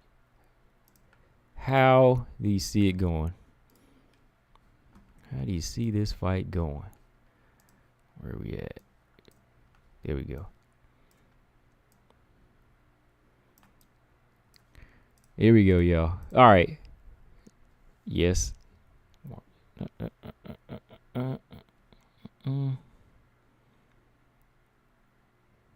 Yeah. So I put this up because this is a fight I want to see now. Sachin said Valentina's a lot better striker than Taylor. Yes. Valentina's hand speed or counterpuncher would disturb Taylor and she would be forced to wrestle. Yes.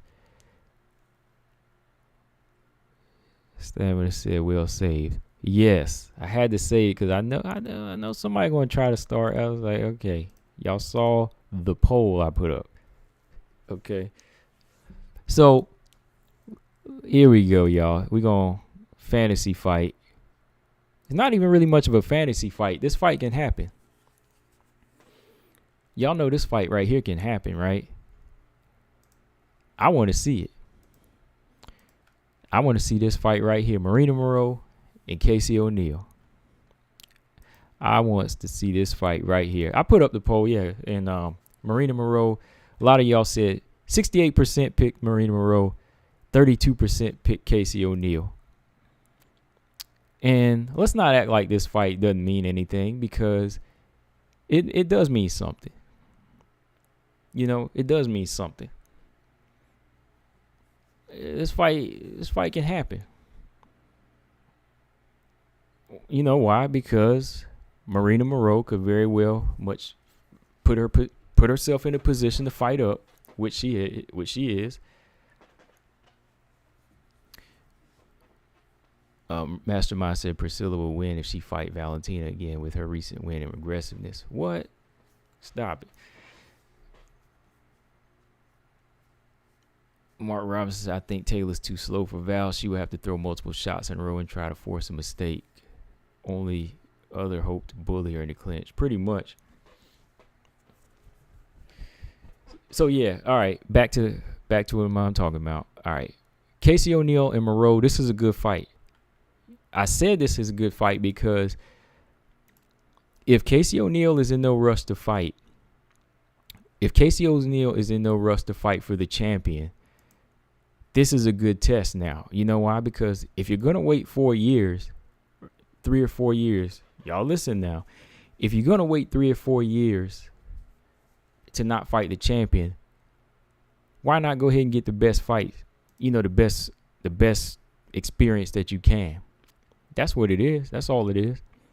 That's why I put this fight up, because I was like, okay, if Casey O'Neill is not ready for that big fight, or she's not ready for top 10, you know, why not make this fight? Or make it somewhere down the line. You know, if Marina gets into the top 15, or if Marina wins another fight, why not make this fight? Because for one, Casey O'Neill wants the experience. Casey O'Neill is kind of like a raw version of Marina Moroz right now. She's a raw version. She's like a much more greener, raw version of Marina Moroz. That's why I want to see that type of style matchup, because they both, in a way, offer the same thing. Like, Marina Moroz does what Casey O'Neill does, but in a much better fashion. It's much more polished. You know, she's got like 6 years on her, you know, as far as age, and, you know, she definitely has a better resume. And this is going to push her to make her think, right? This is a fight to make her think. So if you're not in a rush to get to the top 10, you know, not till you're 28, right? Why not make this fight? And yeah, a lot of people think Marina Moroz could win, because she very much well could. That's why I said it's like a good learning fight. Look at BJ. He said y'all just high on Moroz 2 weeks ago. Y'all was dogging her. Yeah, now, y'all know who picked Moroz. I did pick Moroz. I told you. Y'all know I picked Moroz. That's why I'm bringing this up. That's why you're going to sit here and listen to it. You're going to sit here and listen to it, BJ, because this is what I thought of. And this is what I believe should happen somewhere soon. Because if Casey O'Neill wants to learn, this is who she going to learn it from. Marina Moroz is a good fighter. I'm not saying anything different than I've said before. I told you she was going to beat Agapova.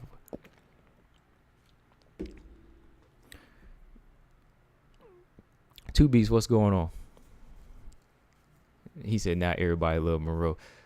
Yeah, you talking about everybody else, but I am saying it because I picked her to win, and she's showing a much more polished version of what Casey O'Neill does. That's why I said we're going to see if you put these two type of styles together. You're going to see if Casey O'Neill can switch, right? We got to see if Casey O'Neill has that ability to take a fighter like Moroz down to the ground, right? We're going to see if she can take her to the ground and get that work in. And let's see if she can handle that strength of Marina Moroz, right? And the thing is, look, I understand, look, people are high on Marina Moroz right now because, for one, it wasn't like she was beat down and she was shot. She was just out of the game for 2 years. She was never rusty. You know what I mean? Like, she was never rusty and she never, like, looked bad. She was just inactive for 2 years. That's what kind of pissed people off, too, because she's a perfectly good fighter in great shape and she's not there, right? That's what's pissing a lot of people off. So, with her back in the mix, you have to think that, okay, this fighter could get right back into the game and show some of these unranked fighters or lower ranked fighters some, put them on game. Like, I want to see Casey tested amongst this level. That's why I'm saying this fight. And just from when me posting it up, it seemed like everybody think Marina Moroz can do it because they saw the level of skill there.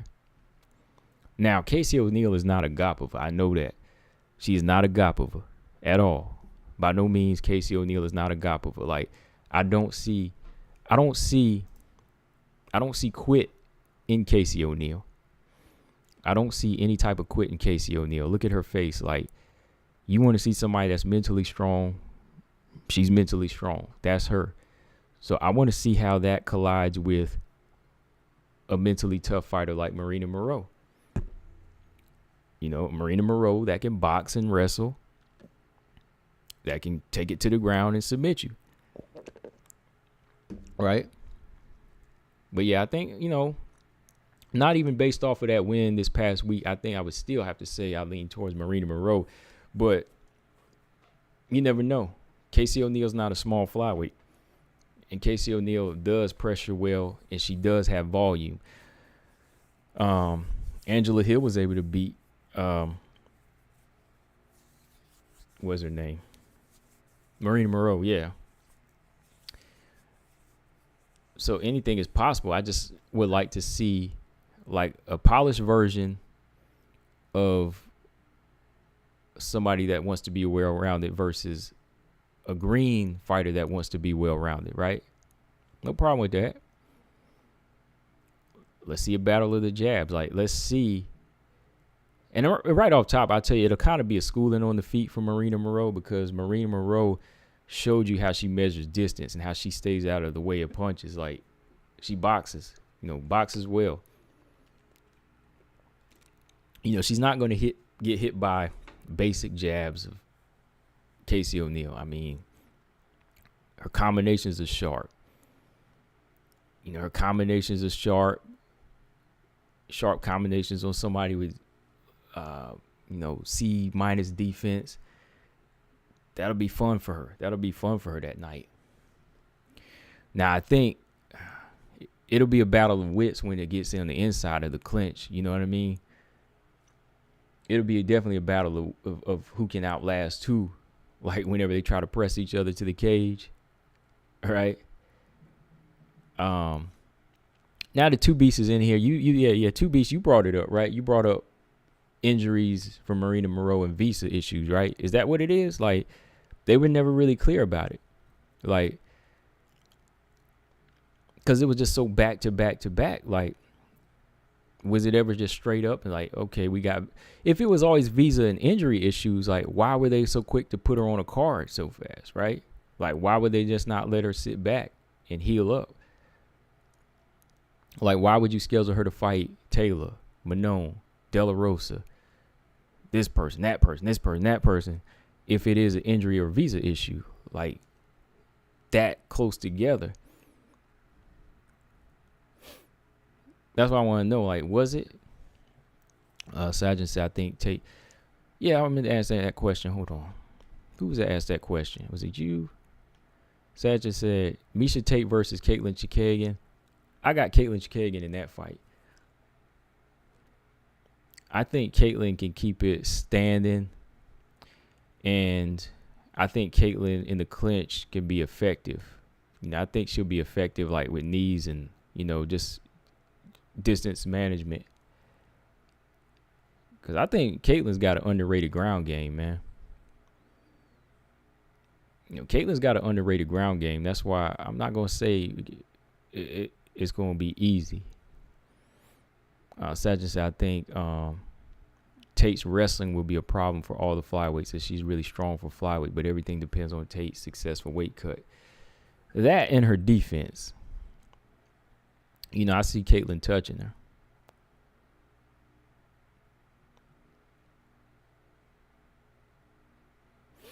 Yeah, like Moroz, yeah, like I said, like, okay, we never know if this person just strictly ducked this person, but my thing was, like, why was she out for this long? Like, why? Like, why would they keep scheduling her if she was going to have to pull out or she has, like, a serious injury every time? That was my question about it.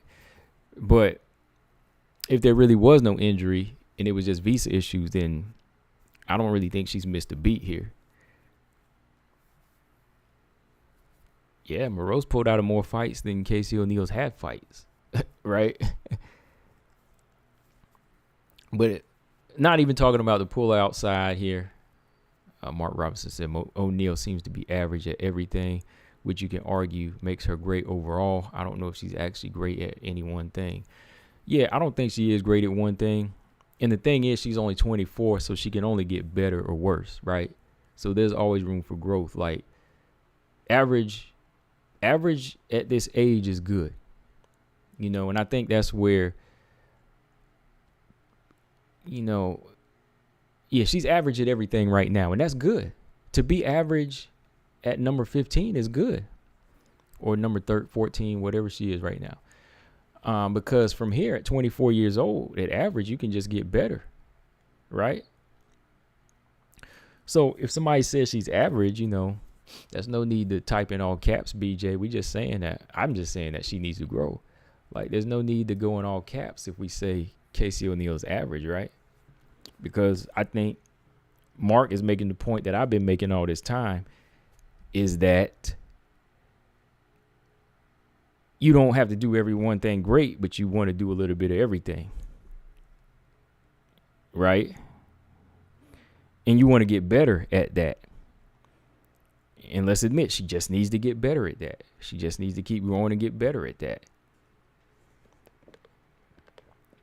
Like I said, it can only get better or worse from here. Because it's going to have to get, if you want to challenge Valentina, it's just got to get better, man. That's all I'm saying. It's got to be airtight.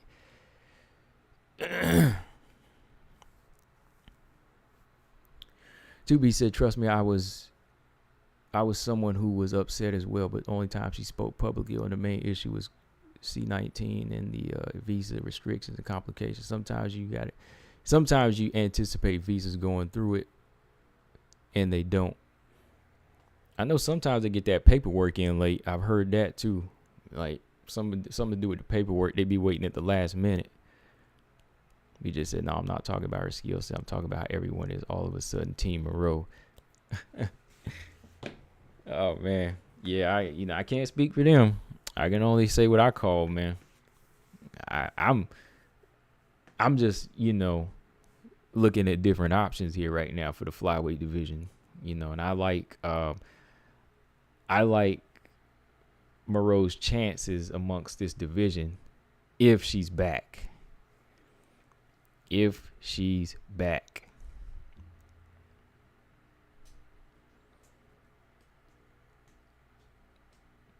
But this is a good fight, though.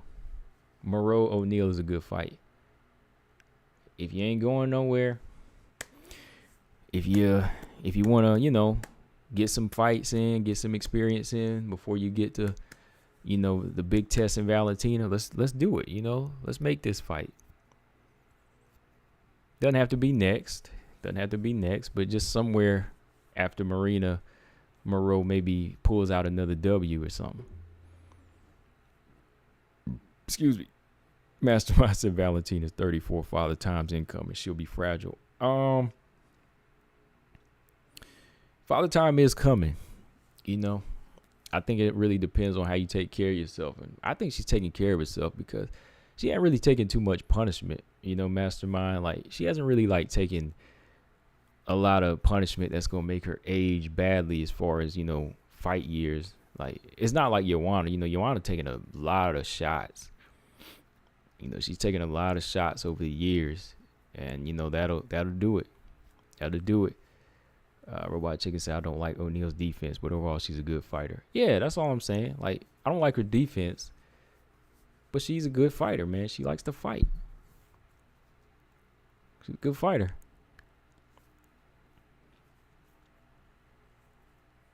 We said, call it what you want, Stamina. The fact that you're not recognizing that BS is wild to me. You must be on board. Uh-oh. Straya said, who's the... Oh. Yeah, I don't know, man. I don't know, man. Like, I was just thinking back to Caitlin Chikagan versus Miesha Tate. That's a good fight, though. I mean, I think Caitlin would win it, though. BJ said, let Moroz go to the ground with O'Neal if she wants to. O'Neal has done more in her short amount of time in the UFC than Moroz has done this whole time. Ooh, I won't go as far as to say that. Because Moroz has been in the UFC longer and does have a better resume.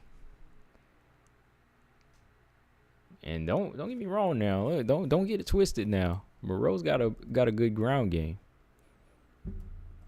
Let me pull up some. Let's pull up some history on Moroz here, if you will. Kickboxer, boxer. What is her degree? Casey O'Neal's a brown belt, right?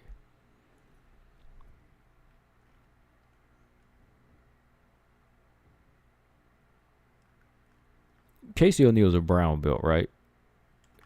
Somebody tell me. Casey O'Neal's a brown belt.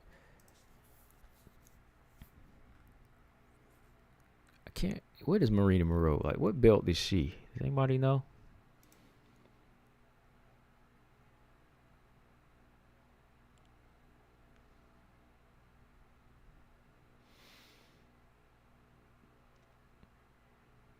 Yeah, Mark Robinson. Yeah, Valentina takes almost no damage. You know, so Father Time might be a little bit more lenient with her.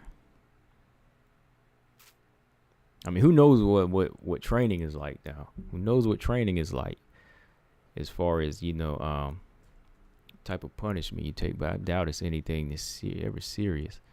What is Casey O'Neal? A brown belt? Yeah, okay. What about Marina Moroz? I don't know. I'm trying to find out what she is. But she got a good game on the ground. I think Marina Moroz is like just much more polished, which she should be at her age in this fight game. Let's see. I hadn't really got too many finishes in the UFC. But she's got some submission wins. Let's see. 1, 2, 3, 4, 5, 6. She's got 6 submission wins, and her last submission win was between now and JoJo. It was about 7 years ago. So yeah, she hadn't. Well, of course, she hadn't fought in 2 years, so she hadn't really like racked up like so many submission wins. But she got a ground game. You really wouldn't want to go to the ground, Moroz, if you don't know what you're doing. I'm gonna still put it that way.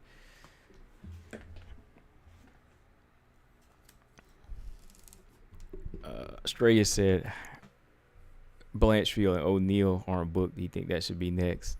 I don't know, man. I don't want to see that yet. I don't know. I'm not sure if I want to see that fight next. I want to wait.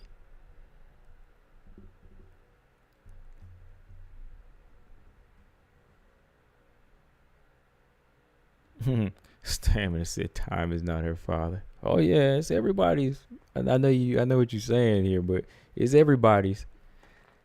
He's just a little bit more. He keeps some on a short leash and some on a long one. You know, she's just freer to roam. She's one of his favorites. You know, she can get the keys to the car anytime she want, and she can go and act out because she's still always disciplined and shows respect. You know, some you got to keep on a short leash. Raven said, even in the Muay Thai fights, I almost never saw her getting hurt. One time, she bled because she hit the back of her head. Yeah.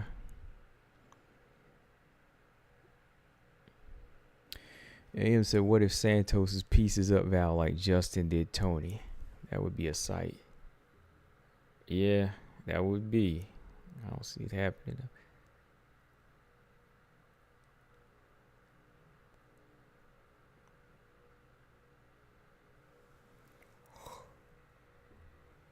Yeah, they should do something like that, Mark. They should do like a defensive fighter of the year. I mean, that would make people appreciate defense even more. Like, they should do that. Because you know what, I ought to do a video talking about it. I'm glad you brought that up, Mark. I mean, why don't they respect defense enough? Because even whenever you get a Fight of the Night award, that's for taking punishment. Right? Every time you win a Fight of the Night award, that's because you got a concussion, you got busted up. Like Joanna and Zhang Wei Li, don't get me wrong, great fight. One of my favorite fights. You know, we talked about it earlier. But, you know, they got a reward for that. But like, you should get appreciation once when you have the ability to take a fighter's work rate down. Like, you take a fighter's striking percentage down, or, you know, you take away their ability to get a record number of takedowns in a round. You know what I mean? Like, it takes a lot to do that. Like for a Valentina, okay? Like, Andrade is known to finish in this amount of seconds, or Andrade gets this many takedowns in a round, but Valentina completely shut her opponent down, and her takedowns that fight was 0. That's impressive. Like, if you can deflect and put bad numbers on your opponents, you should get a reward for that, right? Like, it's always about your numbers, but what about the numbers that you dish out as far as, you know, y'all know what I mean? You're making somebody decrease in their strength. Like, this person's known to land this many strikes. You know, they're usually landing at a 30%, 40% rate. But when you fight this person, like Valentina, boom, she turns you into like a 15% rate or 10% rate. Like, they need to start doing that. Like, you give this person a reward for being a defensive fighter. That would make people appreciate defense even more. That would make people want to learn the martial art more of hit and not get hit. That would really follow suit more to what MMA is, right? Not just brawling, not just bleeding. I mean, don't take away the Fight of the Night award. That's fine. We can still keep that because there is an audience for that. I'm part of that audience. You know, I love that. I love action-packed fights. But this award should be specific for fighters like, you know, like in the past, like a Floyd, like a Valentina here, like a Demetrius Johnson, you know, somebody that can take away their opponent's weapons and make them strike or perform at an awful rate. You know, they need to make a defensive fighter award. They need to do that. UFC needs to get on that. I know some people won't agree because they don't like defense, but I'm glad you brought that up, Mark. I mean, at least you appreciate it. I mean, who else would want to see that? I'm going to put the poll up and we're going to ask. Defensive Fighter of the Year award. They should give that out. One for the men and one for the women. And you know Valentina would be scooping them up every year. She'd probably be scooping them up every year. Because it takes a lot now to not get hit. Everybody can everybody can go in there and take a punch.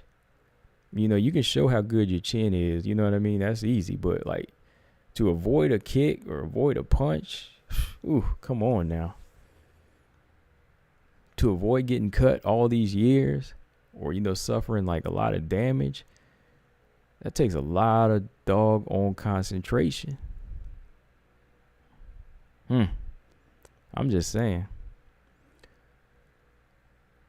Yeah, we'll talk about that. I'll cut this part out, I think, and put it out. Like, what do y'all think? Something they always overlook, though. Fighter of the year. Fighter of the year. What about defensive fighter of the year? Because there's a different type of fighters, man. And a defensive fighter just doesn't get enough appreciation.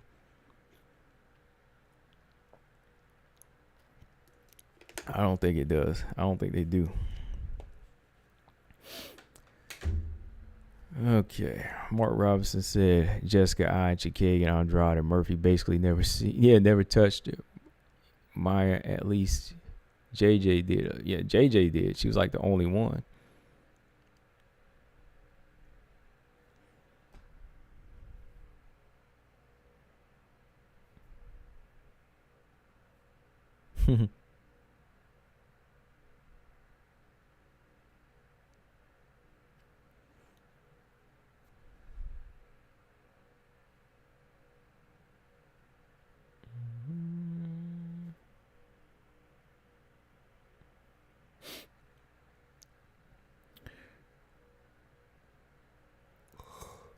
Ulysses said they should call it a no CET award. Yeah.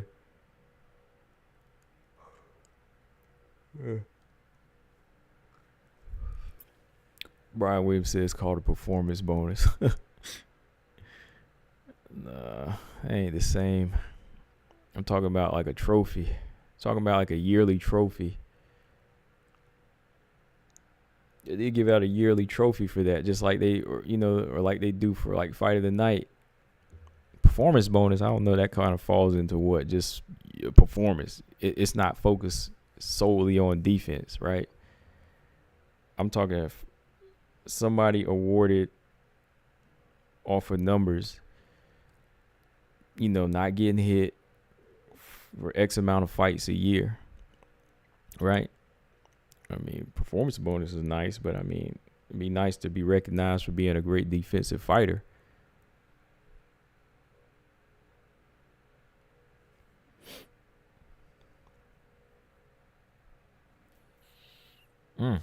Uh-oh. What's going on in the comments? Hey, y'all got Stamina cussing up a storm over here. Stamina over here dropping F-bombs over here. What's going on? What's going on? Stamina over there cussing, boy.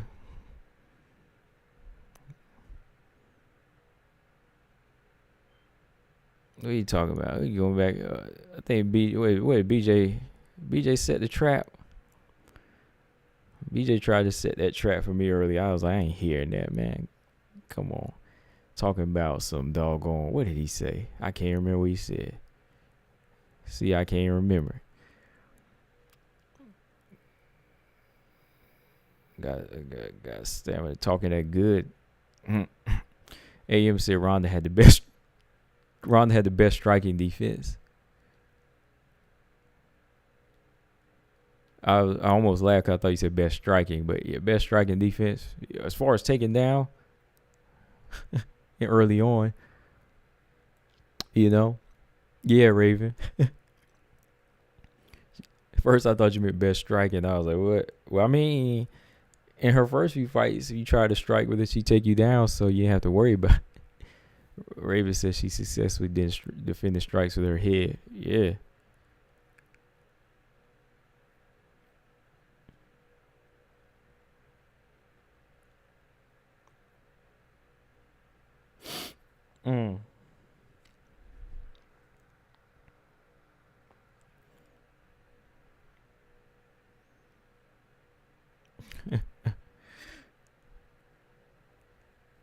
Stamina said you're gonna treat it like Sunday school. You ain't gotta treat it like Sunday school.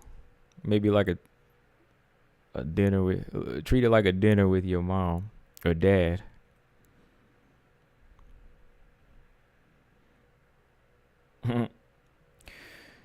But y'all know what it is, man. Y'all know Marina Moroz got that skill. When it come down to it, Marina Moroz got that skill, like to put it on Casey O'Neill. But Casey O'Neill got the heart to go in there and try. I mean, she could probably win. She could. I'm not saying she can't win, but Marina Moroz showed me something that tells me that she ain't missed a beat. And her boxing would give Casey O'Neill trouble. And if it goes to the ground, her ground game would give her trouble. So she would just have to be polished and making sure that she's sharp on everything. I don't know. I think Marina Moroz hits a little bit harder too. Than Casey O'Neill. Or maybe she's just a little bit more accurate.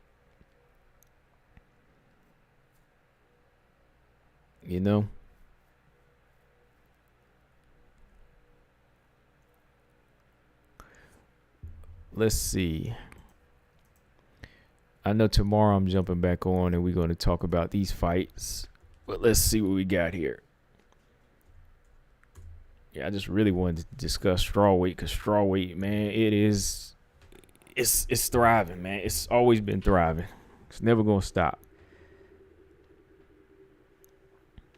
AM said Agapova said Moroz would beat her up in sparring. I believe it.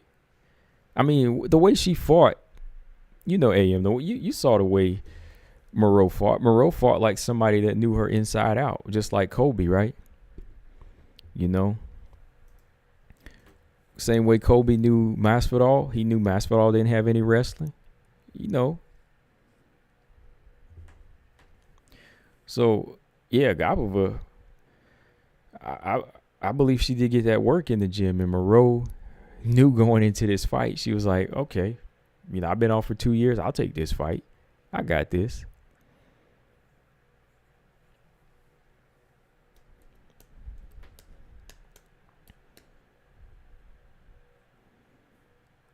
Yeah, I definitely believe she did because, Moroz was putting it on her. Oh, yeah. 2B said Casey could become UFC champion and people still wouldn't believe it. They still wouldn't believe in her. I mean, she could. Anything is possible. Anything is possible in this world. Anything is possible. I'm still more so trying to get to the part where she could put herself in that position to get to a title shot though. That's where I'm at. I mean, if you won the belt, then yeah, I mean, you'd have to believe in her because she's the one with the belt. Like if you won the belt, that's it. I know where you're going with that, but I'm just saying, like, my logic of thinking is once you got that belt, of course you have to defend and prove it. But once you've gotten the belt, yeah, you prove that you are a world beater. But I'm not there. Like, I'm not one of those people. I'm one of them ones that are trying to still say, can she get to that position of a top 10 fighter first? Ooh,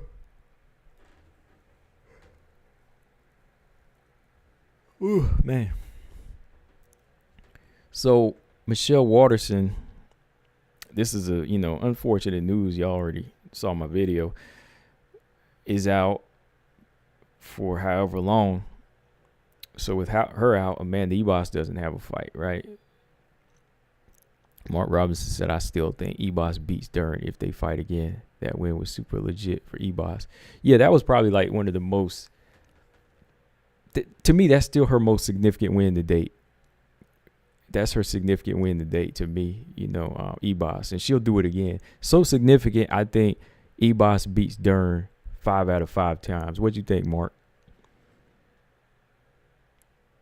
I think she beats her 5 out of 5 times. 10 times, however you want to put it, 10 out of 10 times. I think Ebos beats Dern that many times. I think it's just a style thing. Like, nothing against Dern. I like Dern.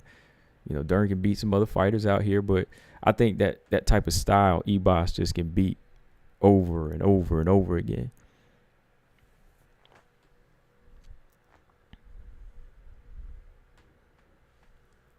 To be said, Colby Covington by far my favorite male fighter for the combination of what he brings out in and out the cage. He does something right because, you know, whereas you like him, I can't stand him, but I still watch him, right? So that's what you need in the game, right? Yeah, you need that. Like, I don't like him, but same way people don't like Casey O'Neill, they don't like her, but they'll watch her fight.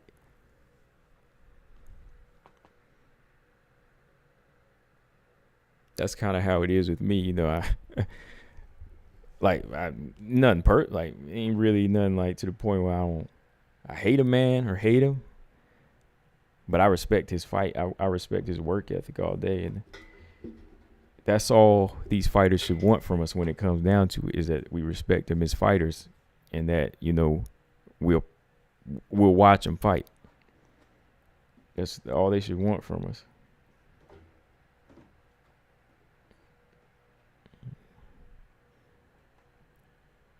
Yeah, Mark. Yeah, I think Ebos, that's her most significant win date.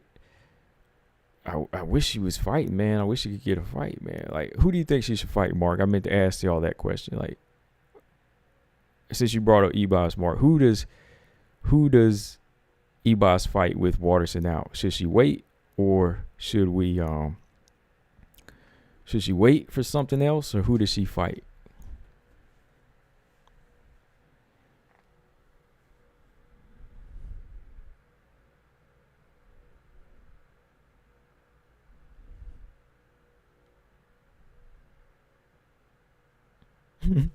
BJ said he one of those salesmen, huh? He said he could talk your money out of your bank account without you even knowing it. See, I know a good salesman. I'm not a salesman. You know, I'm not even gonna say I know how to sell like that. I don't, but I know somebody who's trying to put that on me. That's why before they even get started, boy, I'll be walking. I'll be gone. Ain't getting my money. I don't even say nothing. So we don't even get no conversation started. Like, if I go looking for a car, or if I'm looking for a computer, I already know that I ain't gonna buy. So if you get to talking to me, man, I'm already watching. I'm watching for them salesmen coming. So I keep dipping out, hiding, or I keep it very short.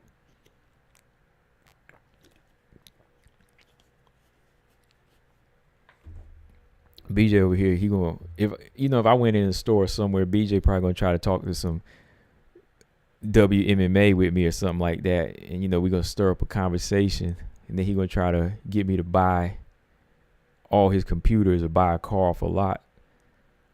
He gonna be like, oh yeah, I'm a fan of Manone. BJ gonna be like, oh, I'm a fan of Manone, and he gonna try to break Manone down and everything.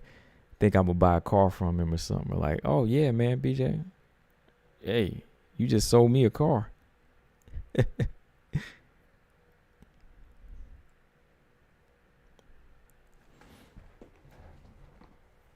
That's what BJ would probably do. He'd probably be like, oh, yeah, I know them, which he already knows, so he would try to put that on.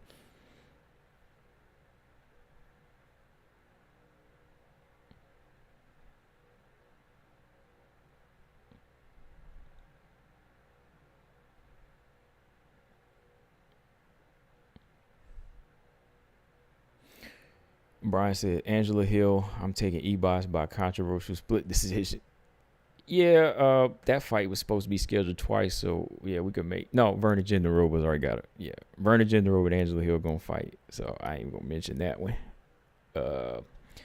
Straya said Ebos has limited choices. Nina or Zhang, only 2 ranked fights not booked. Ebos versus YJ might be good. Yeah, I think that's good. I mentioned that the other day in a video. I was like, I'd like to see that. Ebos versus Joanna. That might be a schooling though. Joanna might school her.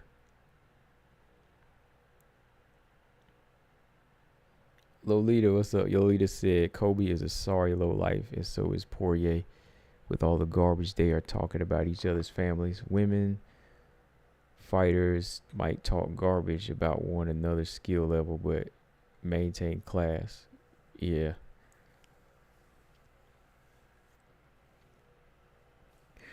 There've been a few now. There've been a few. Well, Joanna kind of stepped out of that boundary a couple of times when she was talking about Rose's mental health. But it wasn't like about her family. I think Betch said something about Rhonda's family one time or something like that. She kind of stepped out of that bounds. But I mean, it wasn't like the level. It was like catty talk. It wasn't like as ignorant as these two been. Kobe, he's straight ignorant though. He just get to talking, man. Like, to be famous, people just act ignorant sometimes, Like, they cross more lines. Like, yeah, Joanna crossed that line. She probably like the one fighter that's been that heel that'll cross that line. Even like with Zhang Weili, she did a few times, but she even with the Rose thing, she had to get checked.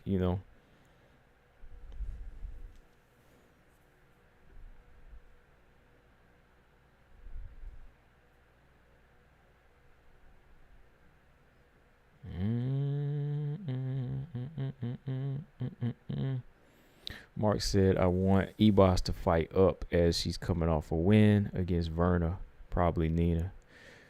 Yeah, Nina's probably the best choice if she can get in there. Like, if you can get Nina in there, I'm all for that fight. That's the only fighter that's left, right? That's open.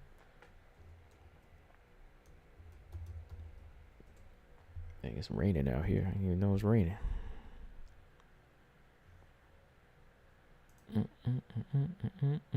Let's see, y'all. Hey.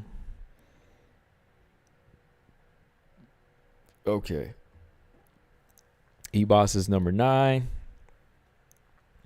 Waterson is out. Torres is taken. Nina is open. Dern's taken. Xiaonan is free. Marina, they just fought, so no.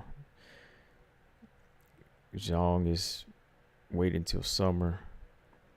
Carla.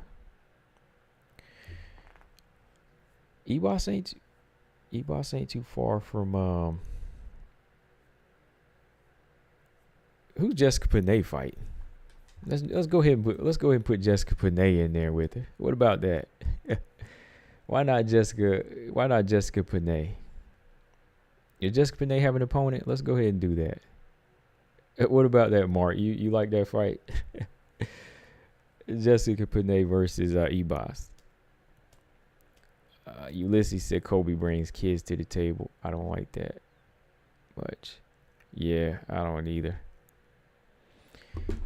Oh, where's my seat?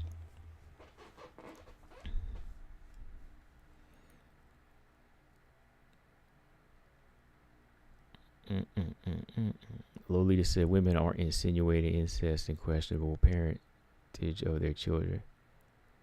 Come on and be adult and mature. Yeah, I know. Yeah, I don't get all that stuff. I ain't with all that stuff. Just fight.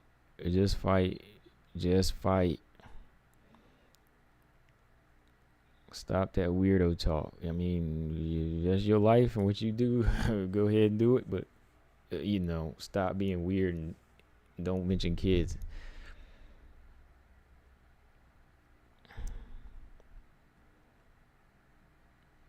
Yeah, that's what I said. There's no boundaries with some people whenever their mindset is just like about putting all eyes on me. It's just too much sometimes. That's why I'm not a fan of Kobe. Like, you fight. I respect your work ethic as a fighter and as a gym rat.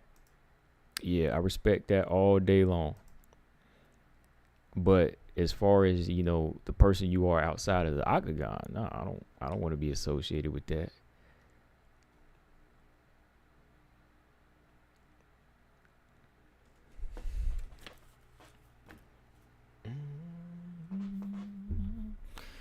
Let's see. B just said, Brian, look what Bisping went through before he became champ. Robot Chicken said, if I was talking about Kobe, that would not matter. Mark said, I would want to see Ebos I would want to see how Ebos versus Panay goes down. Big opportunity for Panay trying to fight her way back. Yeah, that's the only reason I would be worried about that, because she might be able to, I don't know, maybe pull off an upset and steal that ranking.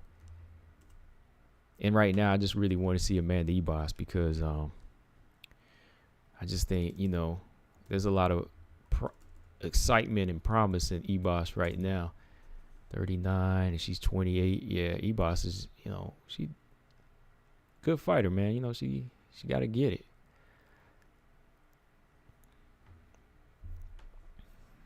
So let's see. Ebos sends Michelle Waterson a warning after postponed fight. She said, "I'll be ready." Yeah, I read that, right? She says, "I'm focused. I'm still training. If it's on the 26th, I'll be ready. If it's on May 7th, I'll be ready too."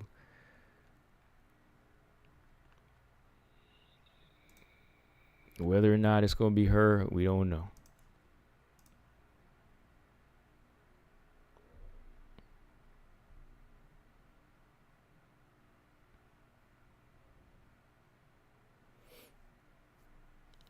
Oh yeah, BJ. Yeah, that's one reason. I was like, yep. Very subliminal, but yeah, like I see it. I can play that game.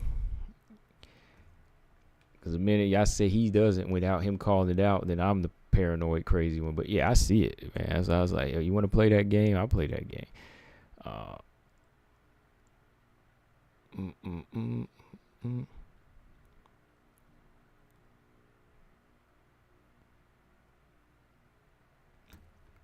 Is she? Is Jessica Panay fighting Luana Pinheiro? That's right. She is. She is, right? I forgot about that fight.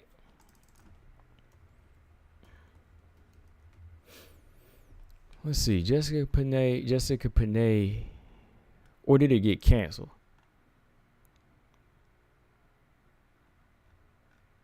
Exactly. Yeah. That's the thing. See, like BJ, myself, Luana Pinheiro and Jessica Panay, April 30th. Yeah, they fight April 30th, y'all. Yeah, we from the South. Yeah, we see that every day, man. Like, I don't see it. Well, I ain't gonna even say I don't see it as much, but yeah, I see it. You know what I mean? I see it to a level. We see it to a level that the Northerners don't really see, and even like people from overseas don't see. Right? Like BJ, yeah, like the stuff you see, we see is hardcore versus what I've seen is hardcore versus what some people overseas, they can't even believe. And when I tell them, even some people from New York, they can't even believe like some things, the way some things were done down here, Of course, it's not as bad as it was like when my parents were growing up and things like that. But yeah.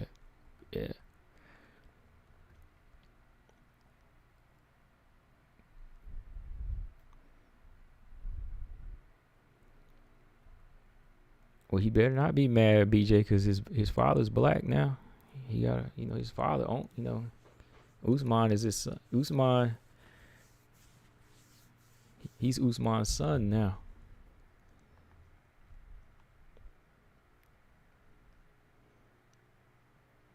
Robot Chicken said Kobe said Usman can smoke signals to his tribe while telephones like never been invented in Africa. Oh yeah, he crazy, man. That's what I'm saying. He be talking that stupid stuff, man. And he know that a lot of patriotic Americans will get behind that mess.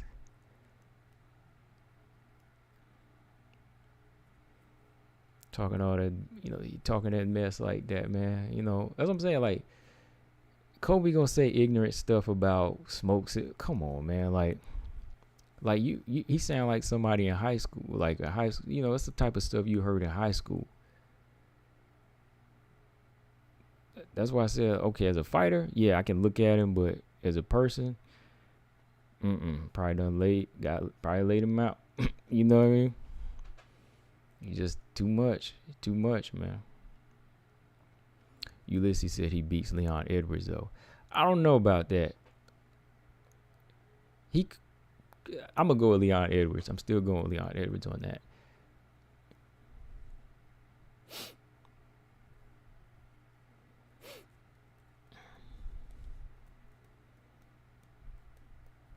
MMA Art said Jessica Panay's grappling looks so good against Carolina. Yeah, but that's Carolina though.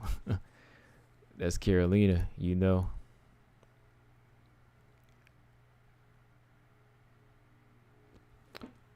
Well, Jessica Panay is a black belt. Her grappling is okay. Regardless, it is okay. But I mean, yeah, but that was still Carolina. Coach, what's going on? Coach laughing or something. Oh man.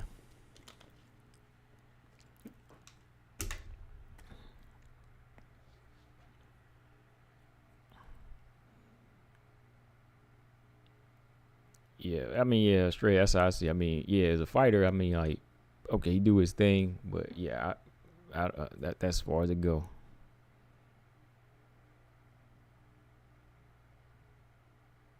That's as far as it goes.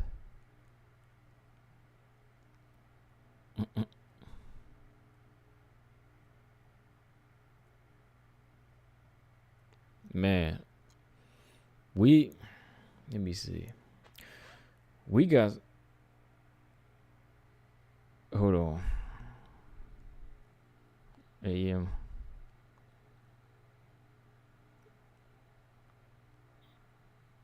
Wow, I didn't know that. I didn't know he called her kids that. Let's see. So tomorrow, I'm gonna get back on here tomorrow. We're gonna talk about these fights coming up. I'll probably do an open link tomorrow if y'all want. Somebody like to talk in all caps, so it's gonna be open link tomorrow. WMMA fans want to talk. Got some fights coming up this weekend. Coach, maybe if he not busy, want to open link tomorrow. Chat it up. It's been a minute.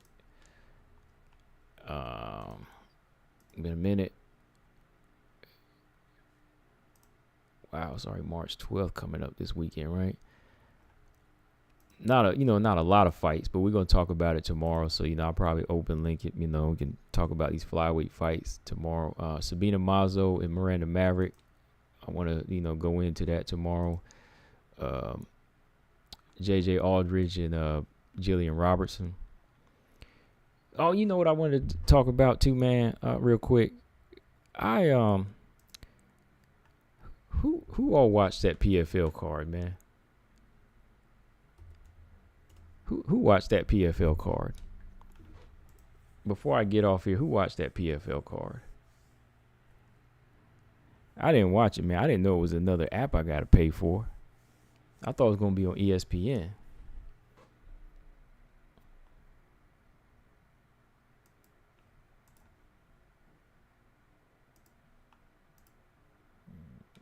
It was on Fubo. It was on Fubo TV. I was like, that's another app I got to pay for. I'm like, come on now. I got enough of them as it is. I can't keep... You can't keep dishing out for all these different apps, man. I didn't watch it because I was like, well, I know there's a free trial, but I thought, still, I was like, I got enough as it is, man. Like, can you just stream it straight from ESPN? Because I didn't see it on ESPN.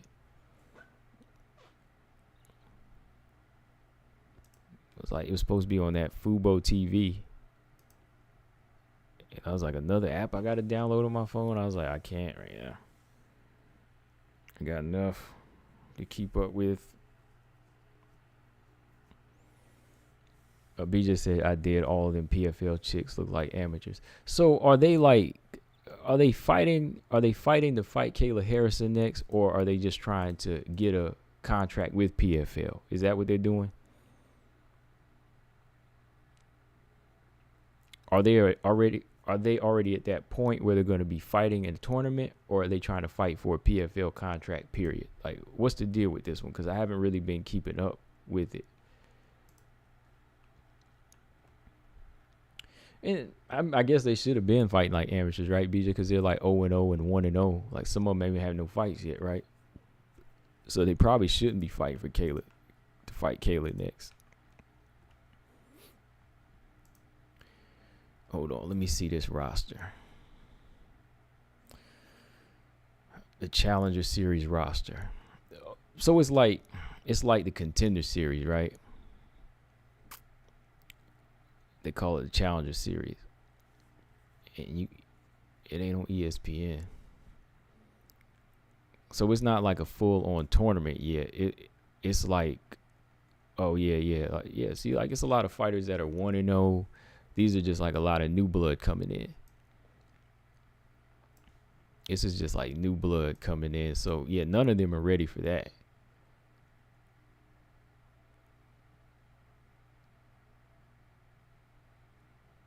Because somebody asked me about it while I wasn't watching it, or I haven't seen it. I was like, I haven't really known too much.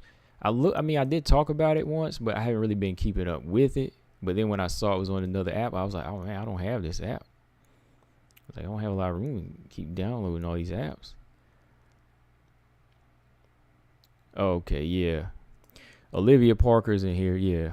Olivia Parker's in here. Michelle Montag, yeah, I follow a couple of the ladies on here. Michelle Montag, she's 1-0. Then you got Martina Genrova, Julia Dorney, Jesslyn Michelle, Jacqueline Cavalcanti, Jackie Catalan, Cammy Adam. Yeah, some of these some of them I've seen before. Yeah, of course, but they're like, yeah, all still green. So yeah, they can't be fighting Kayla next. Jesslyn Michelle. That name sound familiar. You know her, BJ? Somebody. I thought somebody. Can't remember.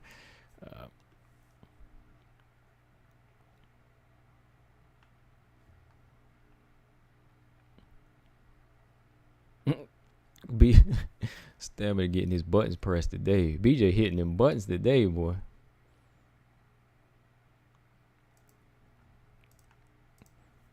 I saw that. I saw a couple coming my way. I was like, oh, I see. BJ was trying to throw a couple my way, man, but I had the vest on, man. BJ was trying to come at me. I was like, oh boy, here you go. I said, let me put the vest on, because BJ be trying to throw shots, and if you catch him,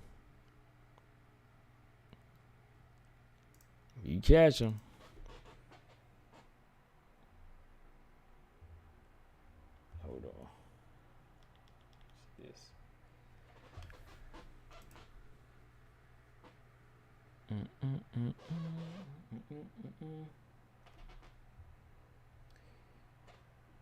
Yeah. All right, Stray. Yeah, I got to do the same thing. Yeah, he came out taking down, trying to take people down, man. I was like, oh no, man. You know my defense, takedown defense is like Joanna's on this one, man. I was like, gotta keep this thing standing and scrambling, baby. All right, Stray. You know what? I got to do the same thing. I got to go. It's already 2 hours and 40 minutes. We gonna get back on tomorrow. Like I said, possibly an open link tomorrow, because I want to break this thing down on how Marina Moroz can beat Casey O'Neill. No, I'm just playing. I'm gonna talk about these fights coming up. You know, Maverick, Mazo, Aldridge, Robertson, and yeah, just kind of go from there. So yeah, y'all, shout out to everybody in the chat. Make sure you hit the like button on the way out. Subscribe if you haven't. And we're going to do this again tomorrow. What does that say? Hold on. Oh, never mind. Yeah, we're going to do this again tomorrow evening at 7. And close this out. Like always, Combo Breaker 99. I am out. Subscribe.